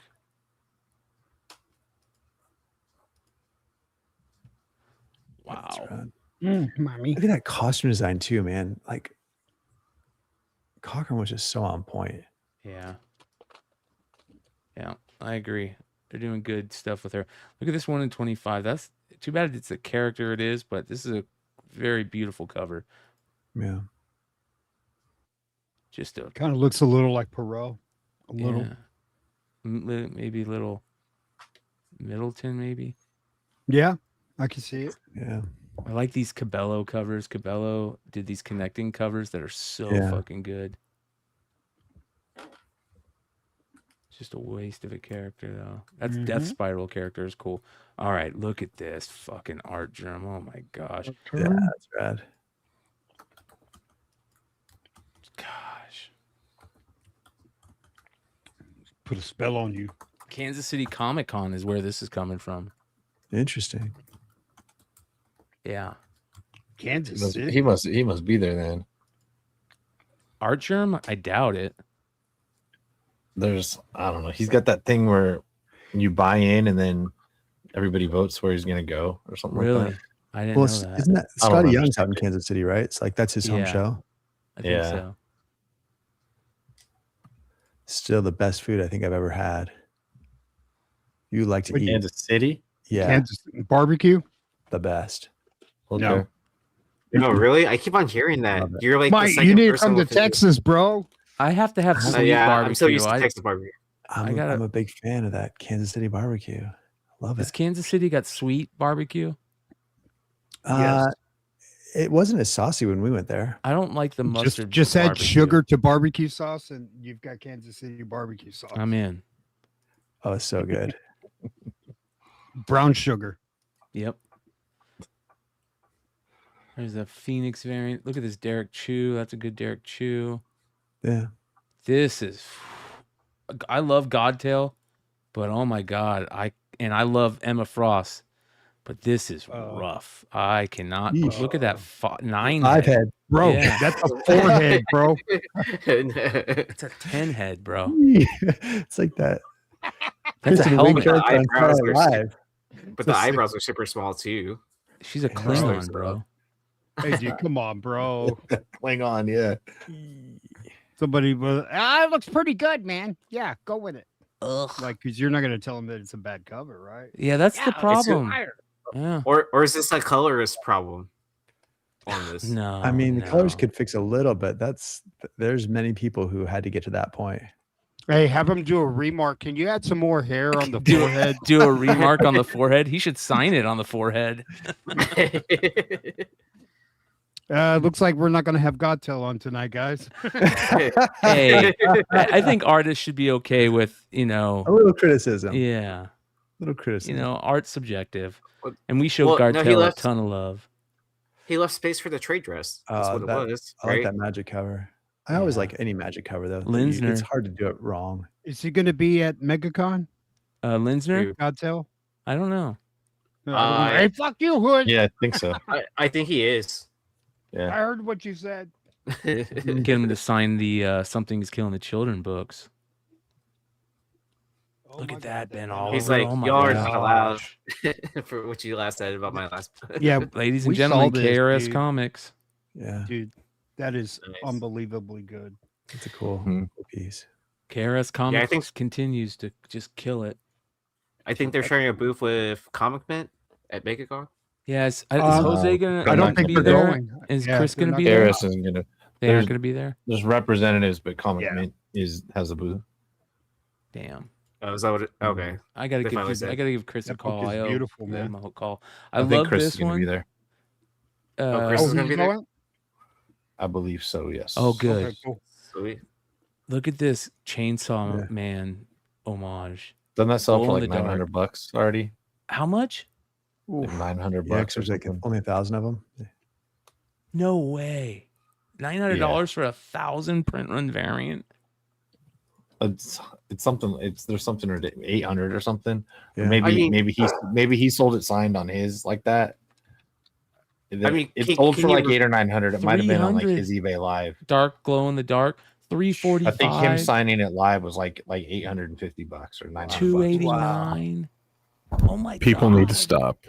This is ridiculous. Relax. That's a I lot mean- of money to be spending out. I mean, does it You really can only surprise see you? the front, dude. I mean, It's but does, it's amazing. I love it, to tell you the truth. But come on. I mean, but does it really surprise you anymore? Like that Yes. absolute Batman book, like limited variant, shot up in price with a great cover. I don't think it should be that shocking at this It point. is. anymore. It's not that great of a cover. I'm sorry. It's a it's a cool That's cover. a lot of It's money. a Plus, man. Clayman seems to be one of the biggest variant sellers, the highest prices. True. It's Or, true. absolute. But still, So people might be trying to like follow along with It's someone a different artist, yeah.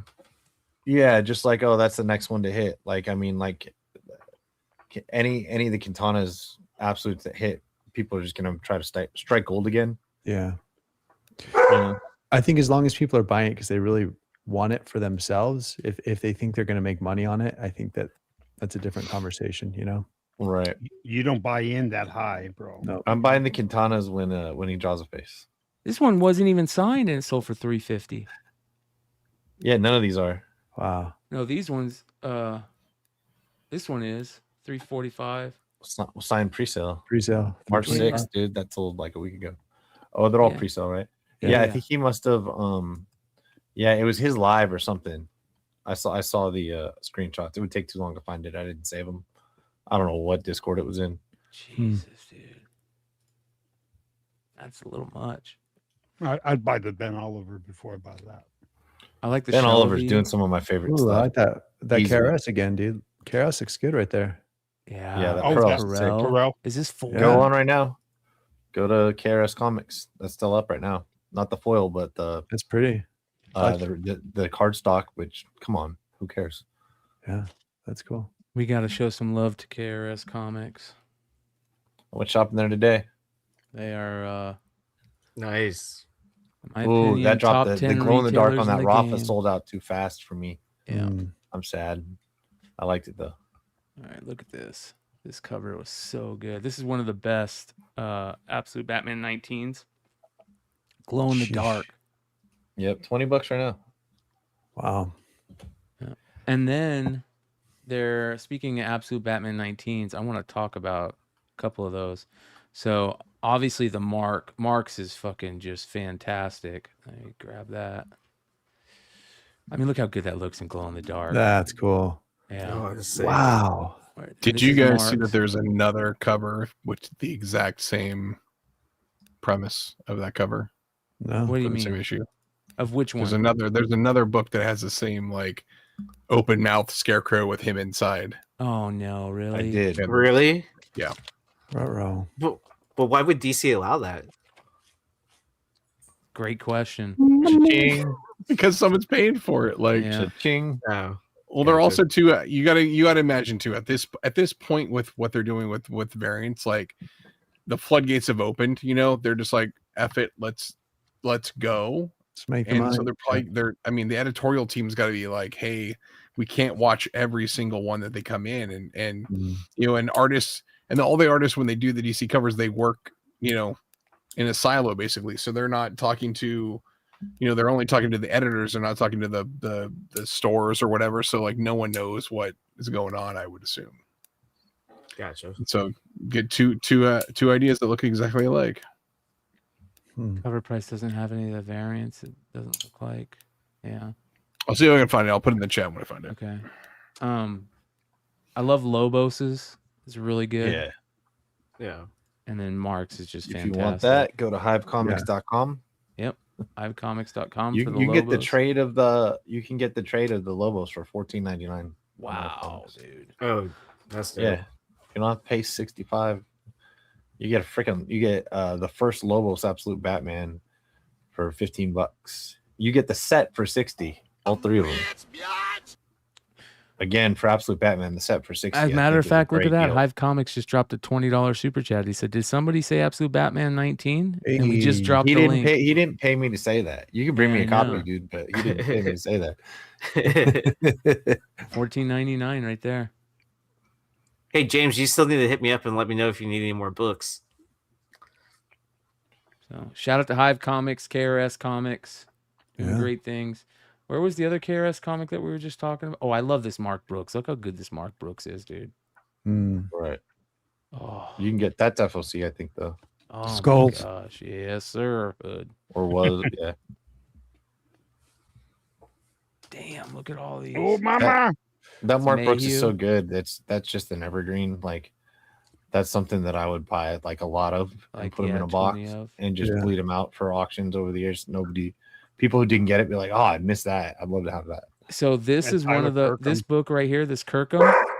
Yeah. Deviant Nation, was it Deviant Nation had I think an AI ripoff of this as one of his books, like total ripoff of this on his eBay. That's crazy. Yeah, that's a great Dan Mora. Dan Mora, okay. Dan Mora is another one of those top 5 artists in the game right now, cover artists in the game right now. Look at that. I wish this was more than, I hope it's a wraparound, you know? I want to see that. Oh, Soggy Wash Biscuits just mentioned which Absolute Batman. It's the Sajjad Shah. Sajjad Shah. Number 19. Let's see. Oh, Bleeding Hearts number 2. Anybody reading this? Bleeding Hearts? I have not. Picked up a copy, but I haven't read it yet. It's okay. I was at a store and they said, "Hey, this came out. You should get it. It's right here." Yeah. It's okay. Yeah. Yeah. That galling. This KO. cover, I love Q. He's a great artist, but this cover is fucking hilarious to me. What's on the ground? Fingers? Yeah, it looks like fingers, but I don't know what that is, bro. I literally don't know. It does look like fingers. Look at those buns, baby. I know. He's got fucking. That's like a almost like a chick's butt, and it looks like a very feminized man. But here's the funniest thing to me: why does Aquaman have a surfboard made of water? It's a great question. Why don't he just ride on the water? Wouldn't there be a little friction or dissolving? Yeah, it's weird, right? This is a total beefcake cover, and this was probably going to be What's it? Is it already selling? No. This might Nope. pop for. Go into a comic shop and throw a whole bunch of water on your face like you're sweating. Do you have that Aquaman? Shoe stuff just getting so buff. Yeah, they're Like too. the they're too. females, I mean, absolutely so buff. Their muscles have. At the same time, muscles. the men feminine. It's kind of that. I put I ordered those. Cool. He's back, baby. For sure. I saw that. I was like, "Oh, let's go." Mama. It's dope. That's really nice. He's at Megacon too, right? No. No. Nope. Damn! Look at that. That sucks. Since he is in Florida. That's beautiful. That's too, true. low He is tie. in Florida. Yeah. I don't. Lyrics Lee's gonna be there. If he is, he's not on their official site. Let's put it that way. Oh, let me check his. I love this Terry Dodson. Did you see this hood? Look how good this cover is. Oh yeah. Her face is a little weird. Yeah. But Terry always draws he has some volume to the girls' heads. Yeah. If that But I makes love sense. this. Yeah. Good one. Oh, look at the pooch, man. Come on. The Archie Army of Darkness crossover. I love the Robert Hack, the Francavilla Necronomicon. Already came out. Oh, they just re-released it as a virgin. That hack. I've had that sitting here for a while. Okay. Yeah. It's great though. It is good. Harley Quinn Elvira #5. Caldwell is really good. All the Caldwell covers for Harley Elvira have been good.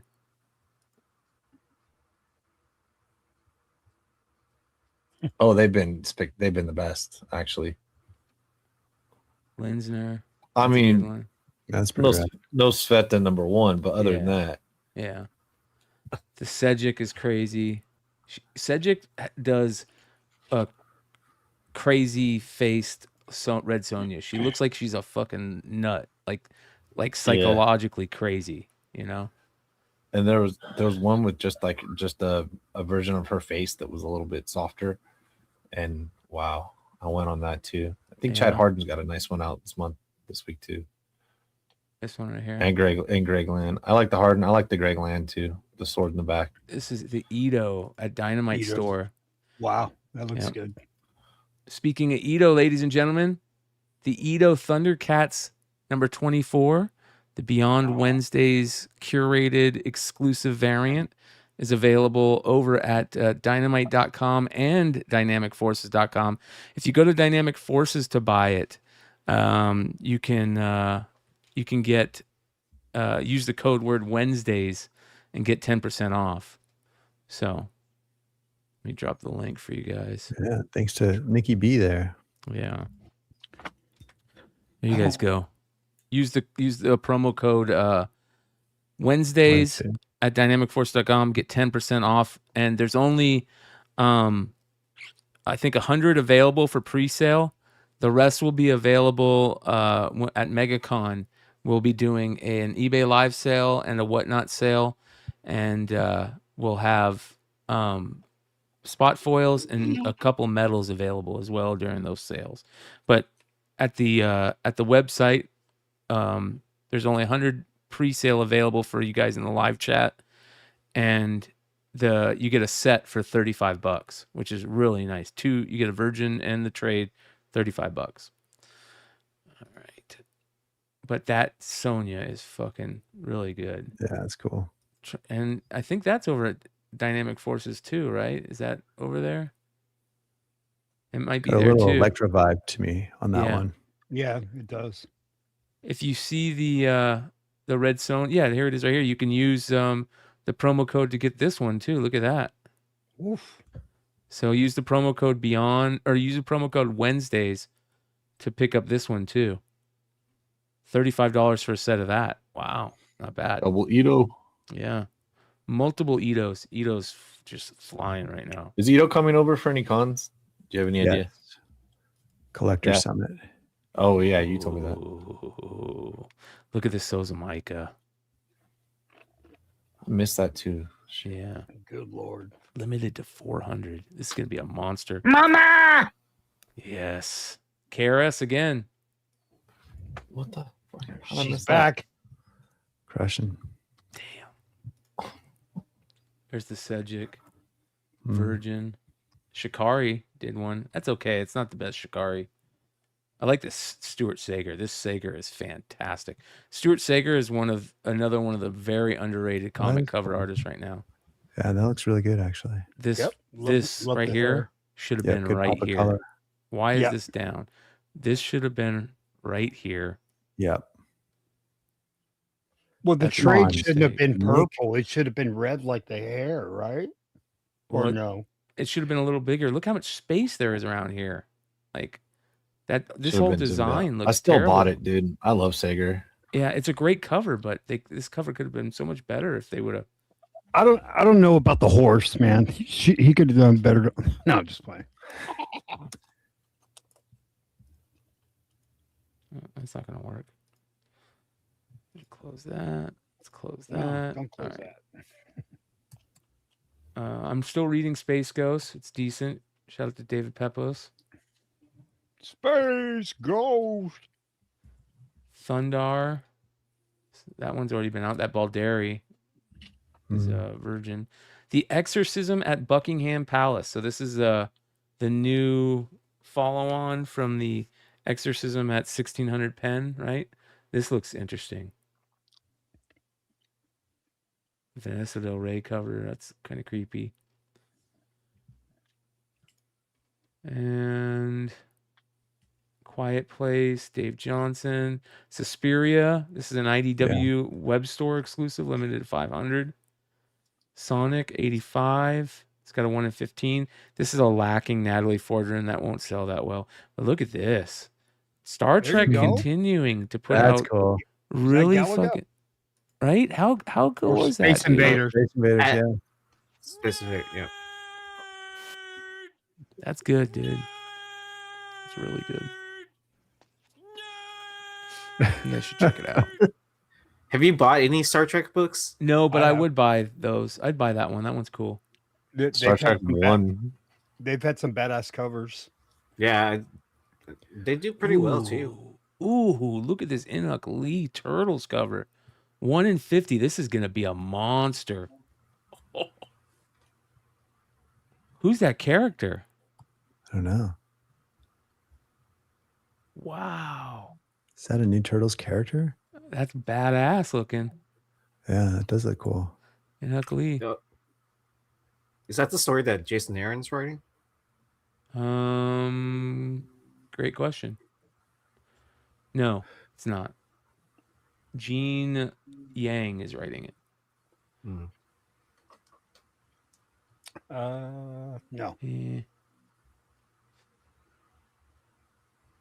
Dark Horse, He-Man. I heard this series is getting good. I haven't read it yet though. Chat saying that character is the new version of Splinter. No way, really? Yeah. No. How long has he way. been out? Don't know. I don't read it, obviously. Yeah, I haven't been following.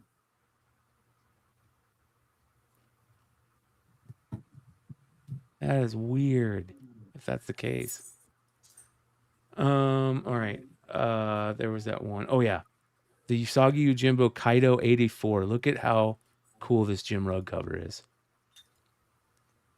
So, what is that? Miami Vice? Fucking Looks like it. It looks like an old school Dark Horse comic from 1986. Yep. Right? That you find in back issue bins. Bro, It's that right Yugo out of the is 80s. fucking nice. Jim Rugg. Okay. Yeah, That's funny. that's a good one. Oh wow, look at that one. Area 51. Michael Avon Emming is writing a series about Area 51. Ooh. We might have to reach. Is he writing it? No. Okay. He just did the cover. That's a bummer. I thought maybe, if you guys don't know the story, Michael Avon Emming is part of Art Bell and Area 51 history. He was either the guy that called in. I think he was the guy that called in and did the Area 51 call that everybody thought was real for so many years. Yeah. Ooh, Natalie Sanders. We talked about this the other day. This another KRS, right? This KRS, yeah. Missed that. Yeah. Dude, she put out a Michael Turner homage that is Natalie. so good, and she's gonna be at Megacon as well. Yeah, have you seen some of the Like original? Comic Mint, I believe, with Bill Jack. Have you seen some of the I guess commissions that she's been doing on blank covers? Oh yeah, they're Oh, crazy. Yeah, I mean they're gonna be available at the con or whatever. So, all right, here we it's a go, you pretty guys. intimidating. We've been talking about it for a while. Who drew this? Who did this one?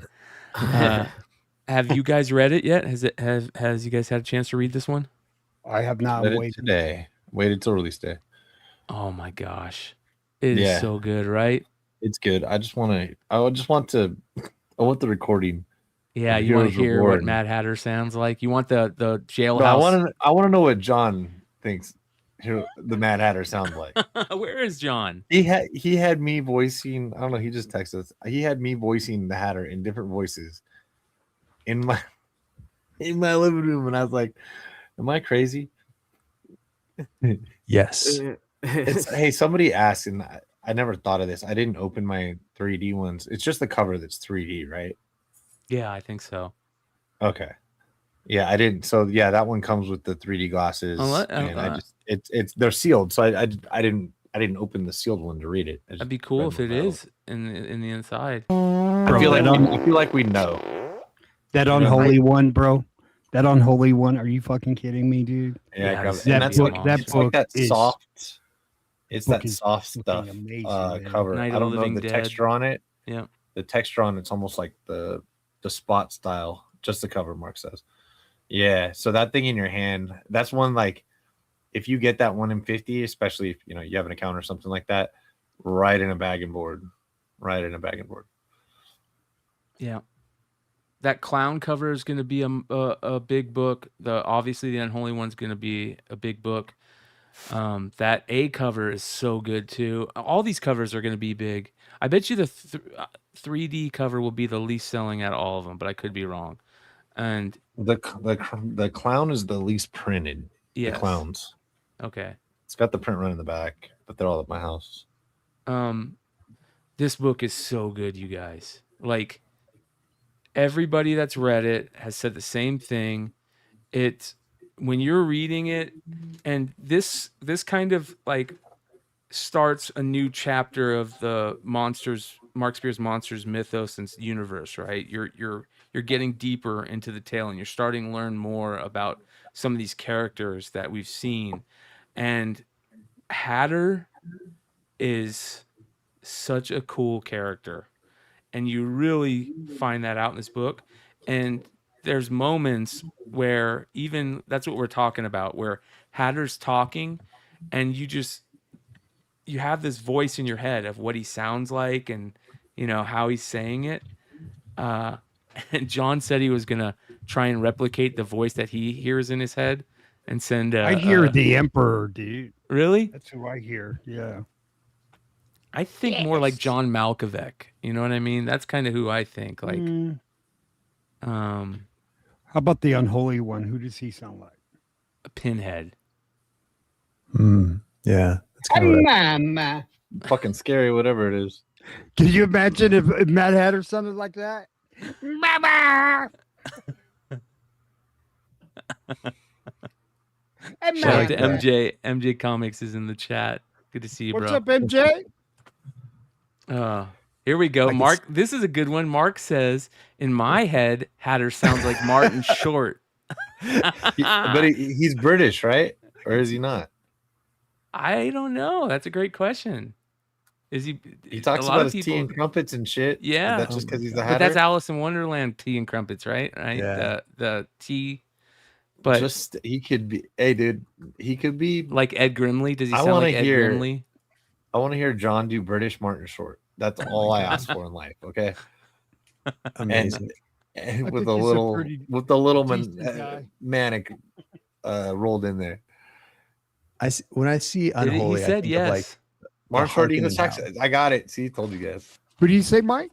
Like in Dune 2, like the Harkonnen house, how they use that sub octave. Yeah. Yeah. That's kind of how I see Unholy, like this, like that would be totally. Yeah. sub octave, distorted kind of vibe. I've told Mark he ought to make like a motion comic, and then have some like voiceover, and it would be something really easy, just to get people excited about some of these characters that maybe they haven't given a chance.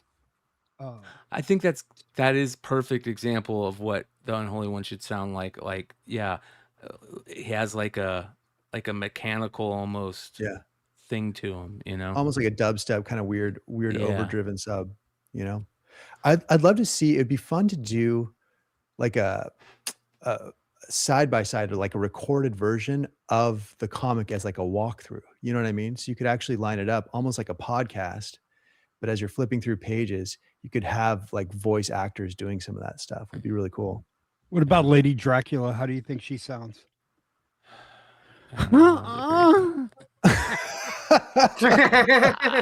Sounds hey, you never Clutch. can unhear. Clutch, you just got a new clip, my Brought to you brother. by Red Hood.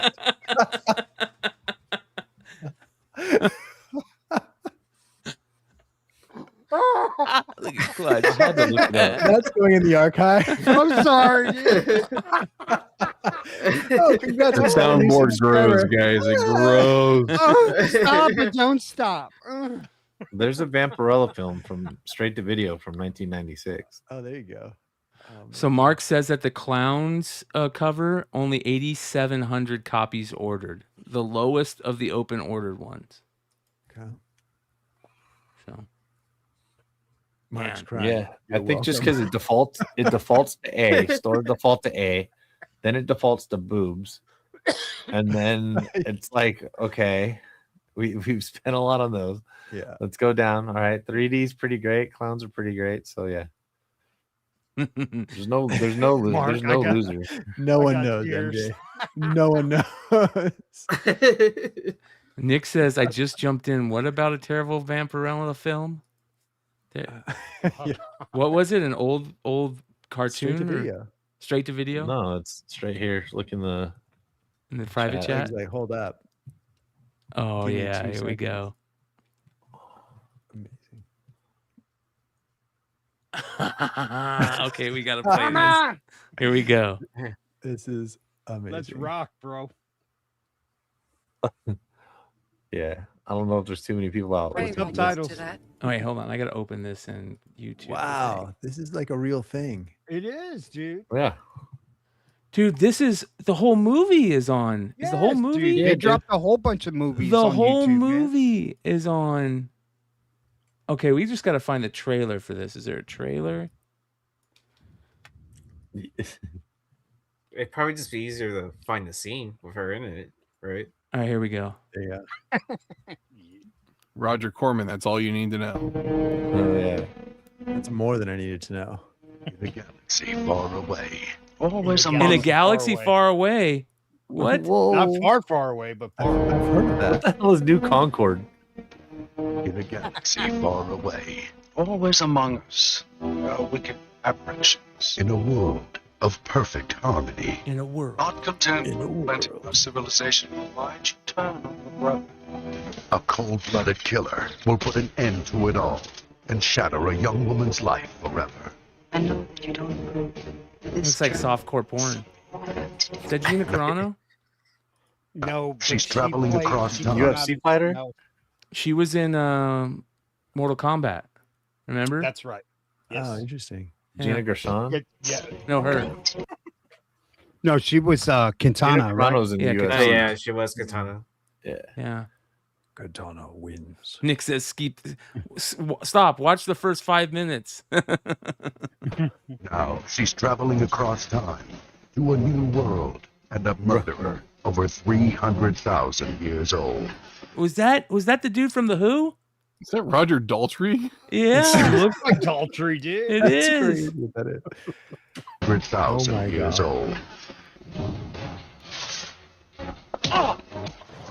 What is this amazing movie? This is Homelander before Homelander, dude. Wow. Rise, my children. Okay, we're doing a member special show where we Right, watch members only we do a show. watch along, like a live watch along. Dude, you should, bro. Beyond Wednesdays, Science Theater 3000. Hey, bro, we'll blow up the internet, dude. Dude. And also, how do you have a small busted Vampirella?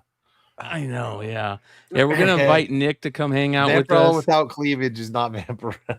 Bro, Especially she's in the moving around in 90s. those boots, dude. Like crazy. All right, Especially Nick in the says, 90s, no one watch was the using first it 5 to minutes. that. All right. Oh man. Truly, Ella. Of course. Is that the dude from the Who? Yes.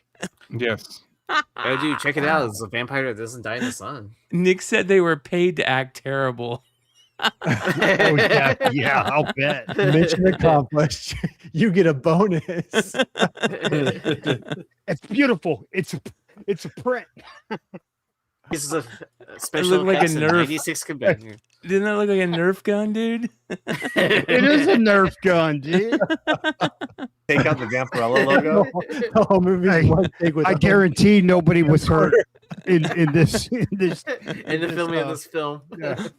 I guarantee nobody was hurt. We're reacting to it, YouTube. Please don't copyright strike me. Dude, they broke into a mall and they're like, all right, guys, we got one shot at every take. All right, everybody on the escalator, let's go.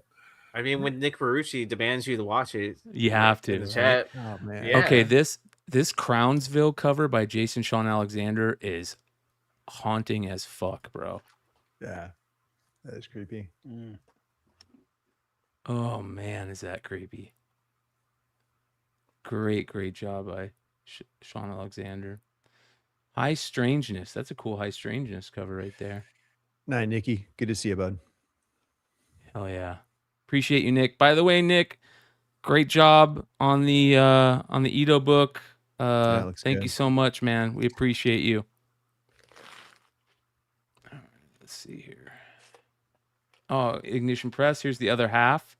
We had Jim McCann on with us to talk about this book the other night. Did a limited to 500 cold open, which was very cool. I love this Riley Rossmo cover. What's going on here? There we go. Damn good. It's a good series. Shout out to Rye with the $5 super chat. He says, guys, remember, for a long time, we were lucky enough to get any comic book movies. Amen. True. Amen. Yeah, that is true. Okay, let's see here. Here's all the ordained books for number 2. Yeah. That's cool, Sorrentino. Yeah, Adelard to do something. Alex Maleev is going to be at Megacon. Zenoscope. That's very interesting. Vampiris Carmilla. A nice little homage to Vampirella. And Bill McKay cover. One last trick. Joseph Schmalke. Oh, nice. Here's the comics magazine. We should be getting our Svetas. Love that. Yeah. Dude, raw near mint, $71. Okay. So here's what I hear.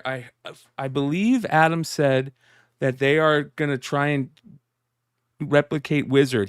The creative team from this comics, the magazine, I believe, went on that Wizard podcast from the guy that was always doing the Wizard stuff on IG, Wizard the magazine. It goes through all the old Wizard magazines.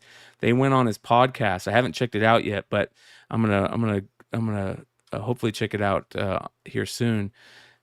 But they said that they're trying to do their best to like even do like a top 10 writers, top 10 artists, top 10 hottest books in the secondary market. A price guide in there.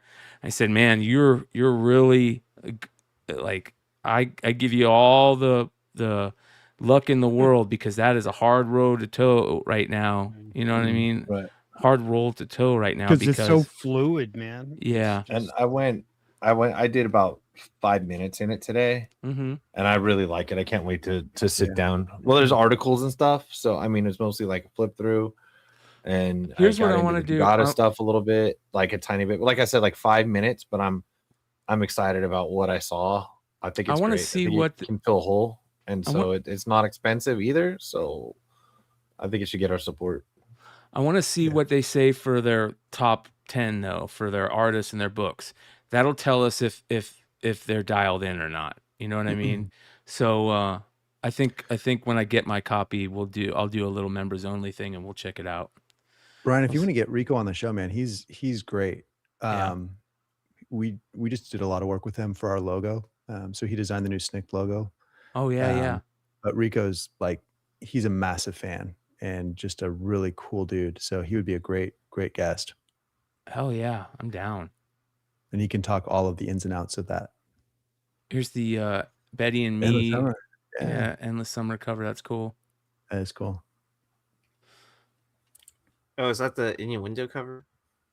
No. Oh, look at this. They did an homage to the Frazetta High Times cover. That's cool. That's Hoffman. That's if excellent. magazines fit in a Gemini, I would sell more magazines. Yeah. It's really that simple. Yeah. Love and I like Rockets reading them. reprint. Yeah. See, I don't mind this cover. If you're gonna do a Fame book and it's a biography and it's just got Johnny Depp on it, I'm cool with that. You know what I mean? Johnny Depp being Johnny Depp. Yeah, Johnny Depp being Johnny Depp. They should have like a bedspread with shit on it.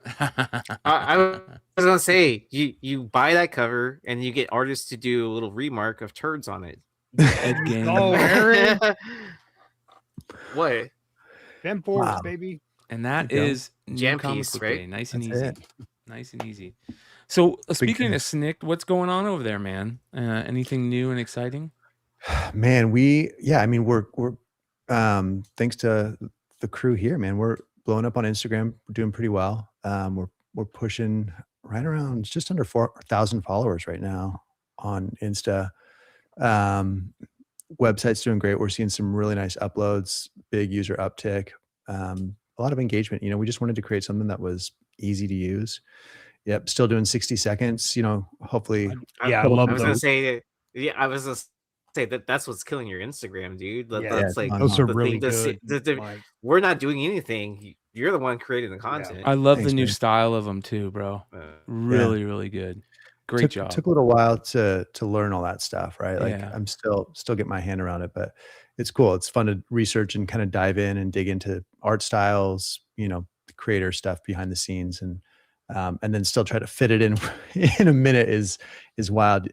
I should do like an outtakes video. You guys would laugh if you heard some of the outtakes. You They're should do pretty an funny. outtakes video. Oh, yeah. yeah. Save the best Oh, ones, bro. yeah. Yeah, Collector Summit's then- obviously coming up. This is crushing right now. This is a joint effort. So Collector Summit had historically been over at Heritage in Dallas. They are actually the Black sponsor, so they've got the highest level of sponsorship for this particular show. It's hosted by Illustrated, Red Hood Comics, man behind Red Hood. So Rob over there, that's his home show right in Vegas, and we're doing it at Red Rock.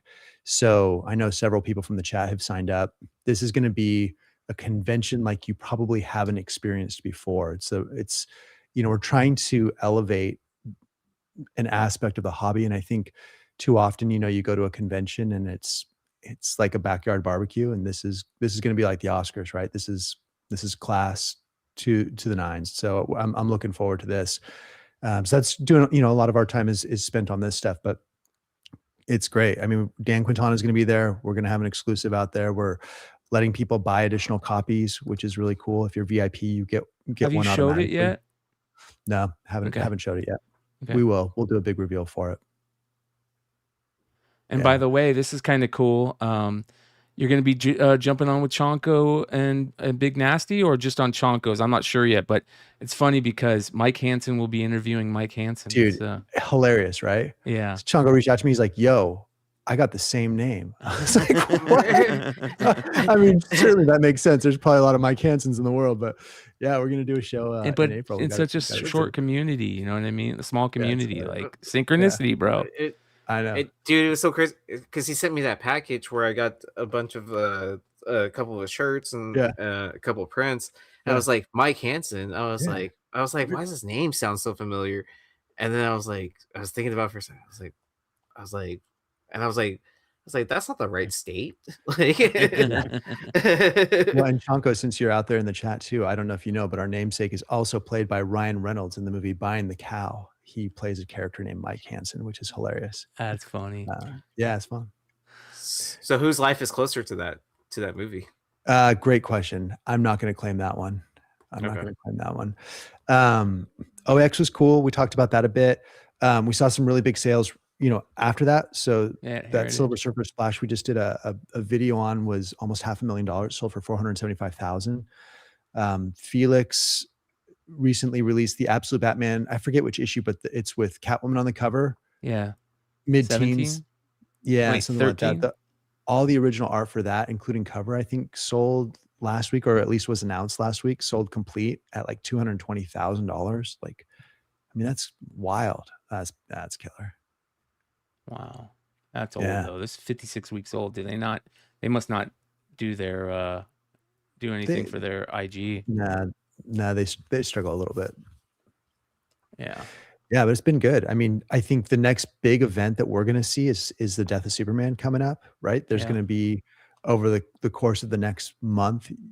Certainly at Megacon, you'll see some of that, but that's going to be a big event in the art community where I would expect to see some fireworks and see some fun, and it's going to be fun to see who ends up with some of those pieces. Yeah, there's a lot of stuff. I wonder what that cover goes for. I have no cover? idea. The It's Superman such a one? good question. Yeah. If on you the had to guess, what do you think? What are you thinking right now? Gut feeling. somewhere between, I mean, I don't know. I would guess realistically $1 million. I would say somewhere between 800,000 to 1.5. But I mean, once two bidders go after it, it's anyone's game. I think there's a That's very couple true. things on this one. Like there's certain like really deep pocket collectors who have the wherewithal to take something like that down who won't bid on this one specifically. So I think some of that could be the auction platform. Some of it could be that there's no Superman on it, so the content specifically. So I think in that regard, some of the bigger fish out there will maybe not bite on this one, but I still think it's going to do well. I think Yeah. it's going to be like a completely random buyer that just like the nostalgia hits for them for There's- that. well, there's That's certain- what my feeling is. Yeah. Could be the guy that bought the 9.0 action. Yeah, it could be. Yeah. Or the And X-Men one from the 90s. Very the Jim possible. Lee. Yeah. Yeah, because Yeah. I don't think was the person ever revealed who bought Yeah. that? Yeah. It was? So Okay. X-Men 1, all the connecting covers sold to Tom Fish, who's a big collector. He actually had all the interiors of that as well. Oh, wow. Okay. Tom owns like his stuff's public, so I'm not sharing anything that's not public information, but he owns like New Mutants 98 cover. He has the Hulk 180 page with Wolverine, the reveal. He owns that. Yeah. X-Force 1. I mean, dude's collection is insane. If you go to Snick, you'll see like out of the ASM 300 pages, he has a pretty big chunk of that. One thing we're working on with the website that's kind of fun is we're doing a digital reader. So when you think about like an artist edition, right? Like, I don't know if you guys have ever flipped through an artist edition, but you see like the original art, like the black and whites. And so what we're kind of doing at it, and Brian, you may remember this too, but back when we were collecting cards, you would sometimes get like the sticker book, right? Like you'd have Yeah. like, Panini here's sticker your books. here's all your stadiums, right? And you can fill in and put in a sticker. So we kind of like that idea. I mean, I had a lot of fun collecting that stuff. So I was like, well, what if we did like a reader, like a digital reader? And it was like almost like you're helping the community fill in the holes so that you can actually see the full issue, right? So that's kind of what we're doing. So we're as people are loading artwork, we created our database with very standardized titles specifically for this purpose. So people can actually go in. If you go to snick.com/reader, you can actually look and you can see every issue that we started to piece together in there. That's kind of cool. And then I kind like of that. scroll through it digitally, like you would, some of the websites, if you're reading a comic digitally, but it's just the artwork. It's really neat. That's dope. Yeah, so you can see there's some of these we actually do have full issues. Like, so some people would have a full issue. I think this one is Carl Choi, and This so is you can, so smart. isn't that rad? Oh my And gosh. you can see bro, like, what a great idea. isn't that fun? Oh, this is amazing. So check this out. So if you go to go back and you can go to ASM 300 right there. That's the ghost dog. So check this out. There's the cover, right? These are all the actual scans of the artwork. We don't have page 1, 2. So some of these things haven't yet been uploaded. So here's your sticker book, Chase, right? If you have those pages, we'd love to see them, right? But then as you get into later in the issue, there's quite a few pages that have been uploaded.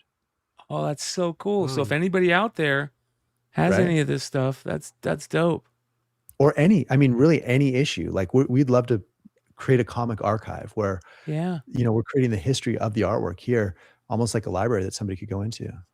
Dude, this is so really cool. smart. Look how Todd signed that. Isn't that fun?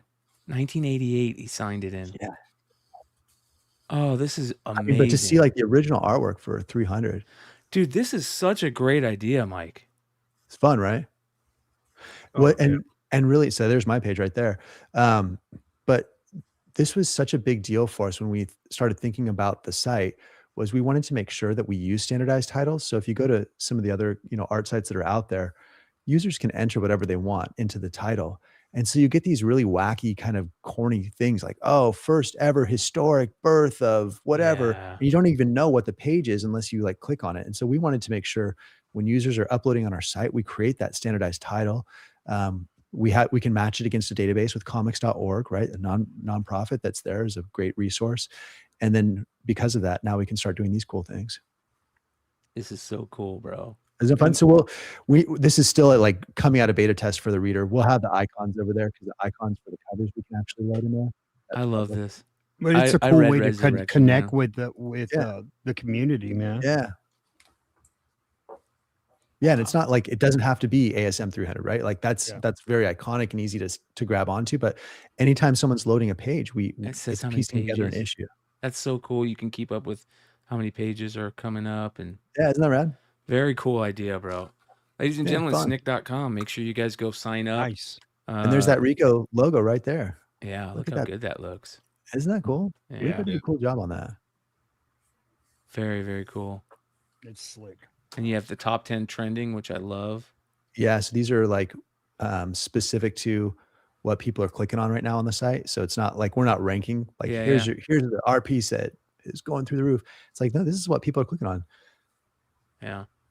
And then you have your events calendar. This is a great, great job. That idea with the reading it is so cool. You should put a button for that right up front. It's going to be front and center. That's Okay. our next update. It's going to be we've got a curated section. So Patrick Reed, who did the Semmel and Jack Kirby exhibitions, Yep. did curated. He picked pieces from our site that people have uploaded, and he's going to talk specifically about some of the things that are there and why he picked those pieces to be representative. Also, like the 60-second videos are really cool because the videos are going to now attach to the pieces that are on our site. So like when someone clicks on that piece, you can actually get like a cool little 60-second, info on that particular piece. It's cool. That's awesome. I like that idea. All right, you guys. We're almost It's a good way to get to your Instagram too. Yeah, That's for a sure. like instead of just like a button to like follow me. Yeah. Yeah, exactly. We are almost at 4 hours, you guys, and crazy night so far. We've had what a show! Like shows have been really great lately. We had Sienna from Bad Idea join us. We had Dave and Tim join us, and for Estuary, and then we dropped 2 variants. If you guys didn't see it, and you guys didn't get one yet, the Edo Megacon ThunderCats number 24 variant, limited to 500 print run. Only 450 will be available for sale. 50 will be made into AP copies. We dropped this tonight for people in the live chat. There's only 100 sets available, and the sets are $35. And you get 2 books for $35, both under a 500 print run or less, which is the way we love to do things beyond Wednesdays. And you guys can use the promo code Wednesdays over at this link to even get 10% off of that, which is awesome. And then we dropped the Estuary Suspiria variant tonight over at bigclutch.com. This is a 500 or less print run and absolutely gorgeous. Really did a great job on it. And the story sounds really cool. So, and this one's only $20. So, two really good variants. Links are in the description and in the live chat right now. They won't last long, you guys. Shout out to Big Clutch, who's just doing great things, and going to be at Megacon with us as well. So, we've all. I know Leg is like, dude, I've got so much more shit to get ready. We're all can't believe that Megacon is coming up in a couple days. So, Amazing. yeah.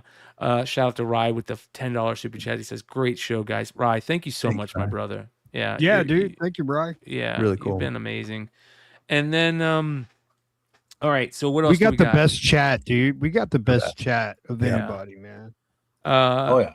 I'll have sales, live sales, Except for Brad Selden. at Megacon. I'll be doing at least 3, if not 4, live sales. One of them is going to be this Whatnot sale here that you guys can go and follow right now. Let me see. I could share the show copy. And if you guys follow this show, you'll get a chance at some of the Edo medals and spot foils. So we have 100 spot foils of this variant right here, or this variant right here. We'll have 100 spot foils and also 10 medals. We're gonna split that in half, so only 5 are gonna be available for each show. We're gonna do a Whatnot show and an eBay live show. So follow one of them, follow both of them. There'll be 5 medals that will go up for auction in each show, and then the spot foils will be available for buy it now, which is going to be nice. So that you guys can go check that out. I dropped the link in the chat for the Whatnot sale. And the cool thing about the Whatnot and the eBay sales for this drop is that we're going to be doing some really cool auctions of some really cool Dynamic Forces style books. We got a Joe Simon signed Young Allies, numbered out of 50 Dynamic Forces. We've got a bunch of, look at that. I love those Dynamic Forces logo, old school things. Yeah. We've also got this super rare, I mean, beyond rare, Jenny Frizen Vampirella number 4 signed. This thing is ridiculously rare. Well, that'll be available. Also, a bunch of really good Alex Ross variants will be available. Is this the Megacon show? Yeah, this is going to be the Megacon show. Okay. We also have this signed by Red Sonja number 12, signed by John Romita Sr. and Jr. And there's more being added. So these are the type of books that you'll see. We're going to have a bunch of J. Scott Campbell, a bunch of Jenny Frizen. This is signed by David Prowse, the guy who played Star Wars or Darth Vader in the movie. That's passed away. And look at this. This is a connecting sketch cover set by Ken Heiser that he did of AF-15. It's fantastic. Rad. Yeah, really cool. So these and more. You guys know Beyond Wednesday's style. You know the type of stuff we're into. That's the type of stuff you're going to see at these Beyond Wednesdays curated sales over at Dynamite and Dynamic Forces. We're having a lot of fun working with them. Shout out to Nikki and Jeff, and thank you so much for wanting to do this. And we're putting together really cool stuff. The type of stuff that that we're into: Frizen, Campbell, Alex Ross, Garbage Pail Kids, nostalgia, Mark Spears, all that stuff is the type of stuff you're going to see over that Beyond Wednesdays curated program. So make sure you guys check out those sales. There'll be 2 of them. There'll be one on Whatnot, one on eBay Live. Keep an eye on the channel and on Beyond Wednesdays IG, because I'll update that throughout the whole con. And also follow Dynamic Forces and Dynamite on IG, because we'll post them there. And then Mark Spears, speaking of Mark Spears, will have an eBay live sale on Friday night. That's going to be fucking crazy, you guys. So for those of you guys that don't know, and most people should know, the variants that Mark's bringing to Megacon are fantastic. And if you haven't seen them yet, here you go. There's going to be only a few medals of each, less than 15 or less of each cover will have there'll be 15 or less medals of each cover, and only a few of them will be available on Daily. and they'll be on the eBay live sale. The rest will be available for only people at the con. And so if you're going to be at the con, I believe that the way Mark's going to do it is he's going to be at his booth signing for 3 hours each day he's there. So Thursday, Friday, and Saturday, there'll be a time where he's signing at his booth for 3 hours. During that time, if you want a chance to buy the really rare medals of each of these, you're going to do a dice roll. And if you roll like double sixes, you get a chance to buy one of the medals. They're that rare, 15 or less of each of these. And then a couple of those rare medals will be available during Mark's eBay live sale with remarks, autos, and then other great Mark books will be available. He's bringing some really crazy stuff. If you think that those Dynamic Forces auctions were crazy, wait until you see the things Mark's bringing for his eBay Live. It's nuts. So that will be eBay Live. eBay Live, Saturday? yep. Friday night. So is it double sixes or is it any doubles? It's double sixes. Oh man, that's yep. You have to roll double sixes. But I heard if you roll Snake Eyes, you might get a prize as well. So you got to follow Snake Eyes Mark's. do over, dude. Yeah, you know how it goes. You gotta follow Mark's in IG. the balls, dude. Spread them. So Mark says he thinks we'll have about 3 per day of each medal. So you have to do the dice roll. Yeah, that's why the dice roll. Yep. There's only no 3 tickets per day. this time, you cheaters. Yep. So it's gonna be on the table. The dice have to land on the table. If it Yeah. hits the floor, it doesn't count. It's a reroll. That's eBay. eBay Live is Friday night, Mark. I can't remember. I think it was Friday night. And then also, Leg, you've got a bunch of sales. You're going to be doing sales Thursday and Sunday.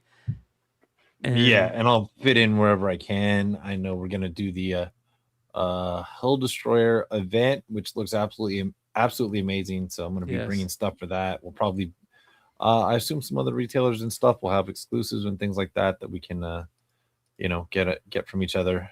And so I'm gonna do a pre-sale on Thursday, the way I did at San Diego. If you guys remember the San Diego preview show day, so this Thursday I'm gonna do the same thing. Did he put the flyer Friday and Saturday, I'll do something, or at least one of the two, and then Sunday at 12:30 Eastern, I do have the eBay Live booth. So I've got 2 hours. So and by Sunday, I'll have everything you could ever imagine from that place that I haven't shipped home and I saved for Sunday. So that'll be it. Get out of there on Monday. So yeah, just pay attention. Every show I'll tell you when I think the next one will be.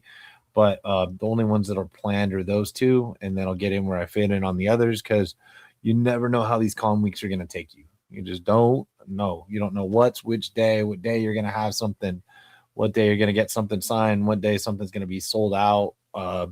Maybe I hit a dice roll with Mark, and although if I hit a dice roll, you guys probably won't ever know that I have it, and I'll keep it. So, but other than that. So real quick, Mark. Let's see here. Where's Mark? Mark is at. Let me bring this up. So Mark is at 5 to 7 Friday night for the eBay Live, and he's also going to be having a couple panels at Megacon. So be on the lookout for Mark at panels. He's going to be doing a DC panel on Friday at 1:15, and I believe his own panel on Saturday. So that'll be fun too, and we'll be hanging out with him at his own panel, which is going to be cool. That's cool. 5 to 7. So I'm probably going at 7 on Friday, to be honest with you. Then, and then being honest here. Also Wednesday, this is the party that Leg is talking about.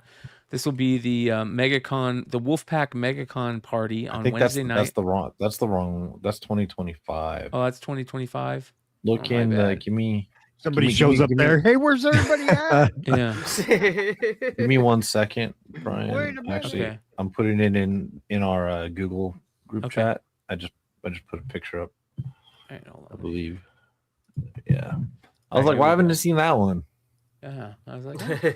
All right. Yeah, So somebody this sent me that, and I was like, my logo's in it. Sweet. This is super cool because we'll be doing a live podcast from this event as long as everything goes okay, and we have a laptop that works well enough to podcast. Sean says he's got a good laptop, so I'm going to be bringing some webcams and some extra mics, and we're going to set up at this event Wednesday night for our podcast from Megacon there. And hopefully a bunch of these artists, I know Lobos will stop in and shoot the shit with us. Suspiria will stop in and shoot the shit with us. And hopefully we'll get Soza Micah and a bunch of Soza these Micah, other... flip a coin and cross your fingers. Yeah. So this will be fun. And there'll be a bunch of people just hanging out, and we're going to be just podcasting from it. So that'll be Wednesday night. One of my favorites about San Diego was when he did this party, getting to meet the legend of Dave Dorman. Yes. And sit down like in a private setting like that and bring some of his stuff. And I if think you guys Dorman's look gonna be into at- some of the stuff, you guys can be at the party, and then if you look at some of his stuff, I did a little bit deeper dive. Not that I didn't know who Dave Dorman was, but You didn't know who he was? No, I knew who.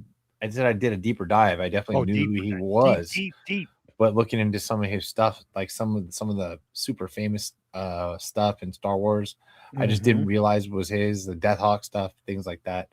A lot of it I knew, but he's done so much work. One of the most prolific painters in comic history. So it was fun helping you like get his to do a bunch of books. Dude. That was Because fun. like all the stuff you were pulling out, he was just like kind of like, oh, I haven't seen this in a while. Like, whoa, where'd you find this? Like, Yeah. it was like, and then like that started honestly drawing a crowd too. Like people were just like starting to like come in and just like kind of watch, and then even people like kind of there for the convention as well were like, they're like, hey, can I buy that book from you like right now? Right. Yeah. It was it's a lot of fun. So I definitely always will collect Dave's books. And so I don't know if you'll have him at that, but he's gonna be at the show. If you guys are at the show, stop by, talk to the legend. His art books are absolutely incredible. He's got a Gotham one, Star Wars. I don't know what all he has now, but just stop in, and they're not expensive. They're $10 or $20, and their quality's out of this world. And just to stop and look through everything that he has. So yeah, good to see that. Not yet, not a young man. So you see the legends when you can. Yep. Super nice too. Yeah, great dude. Yeah. Fucking A. Good shit. Anything else you guys can think of before we call it a night? Oh, that's it, man. I'm tired, bro. I should have been in bed like an hour ago. Bedtime. So that being said, Hey, dude, I've already got a list of chores. My wife already has got a list before I can go to Megacon, dude. That's right. She knows how it that being works. said, we love you guys. We'll see you Saturday night. Adios. Life moves pretty fast. You don't stop and look around once in a while, you could miss it.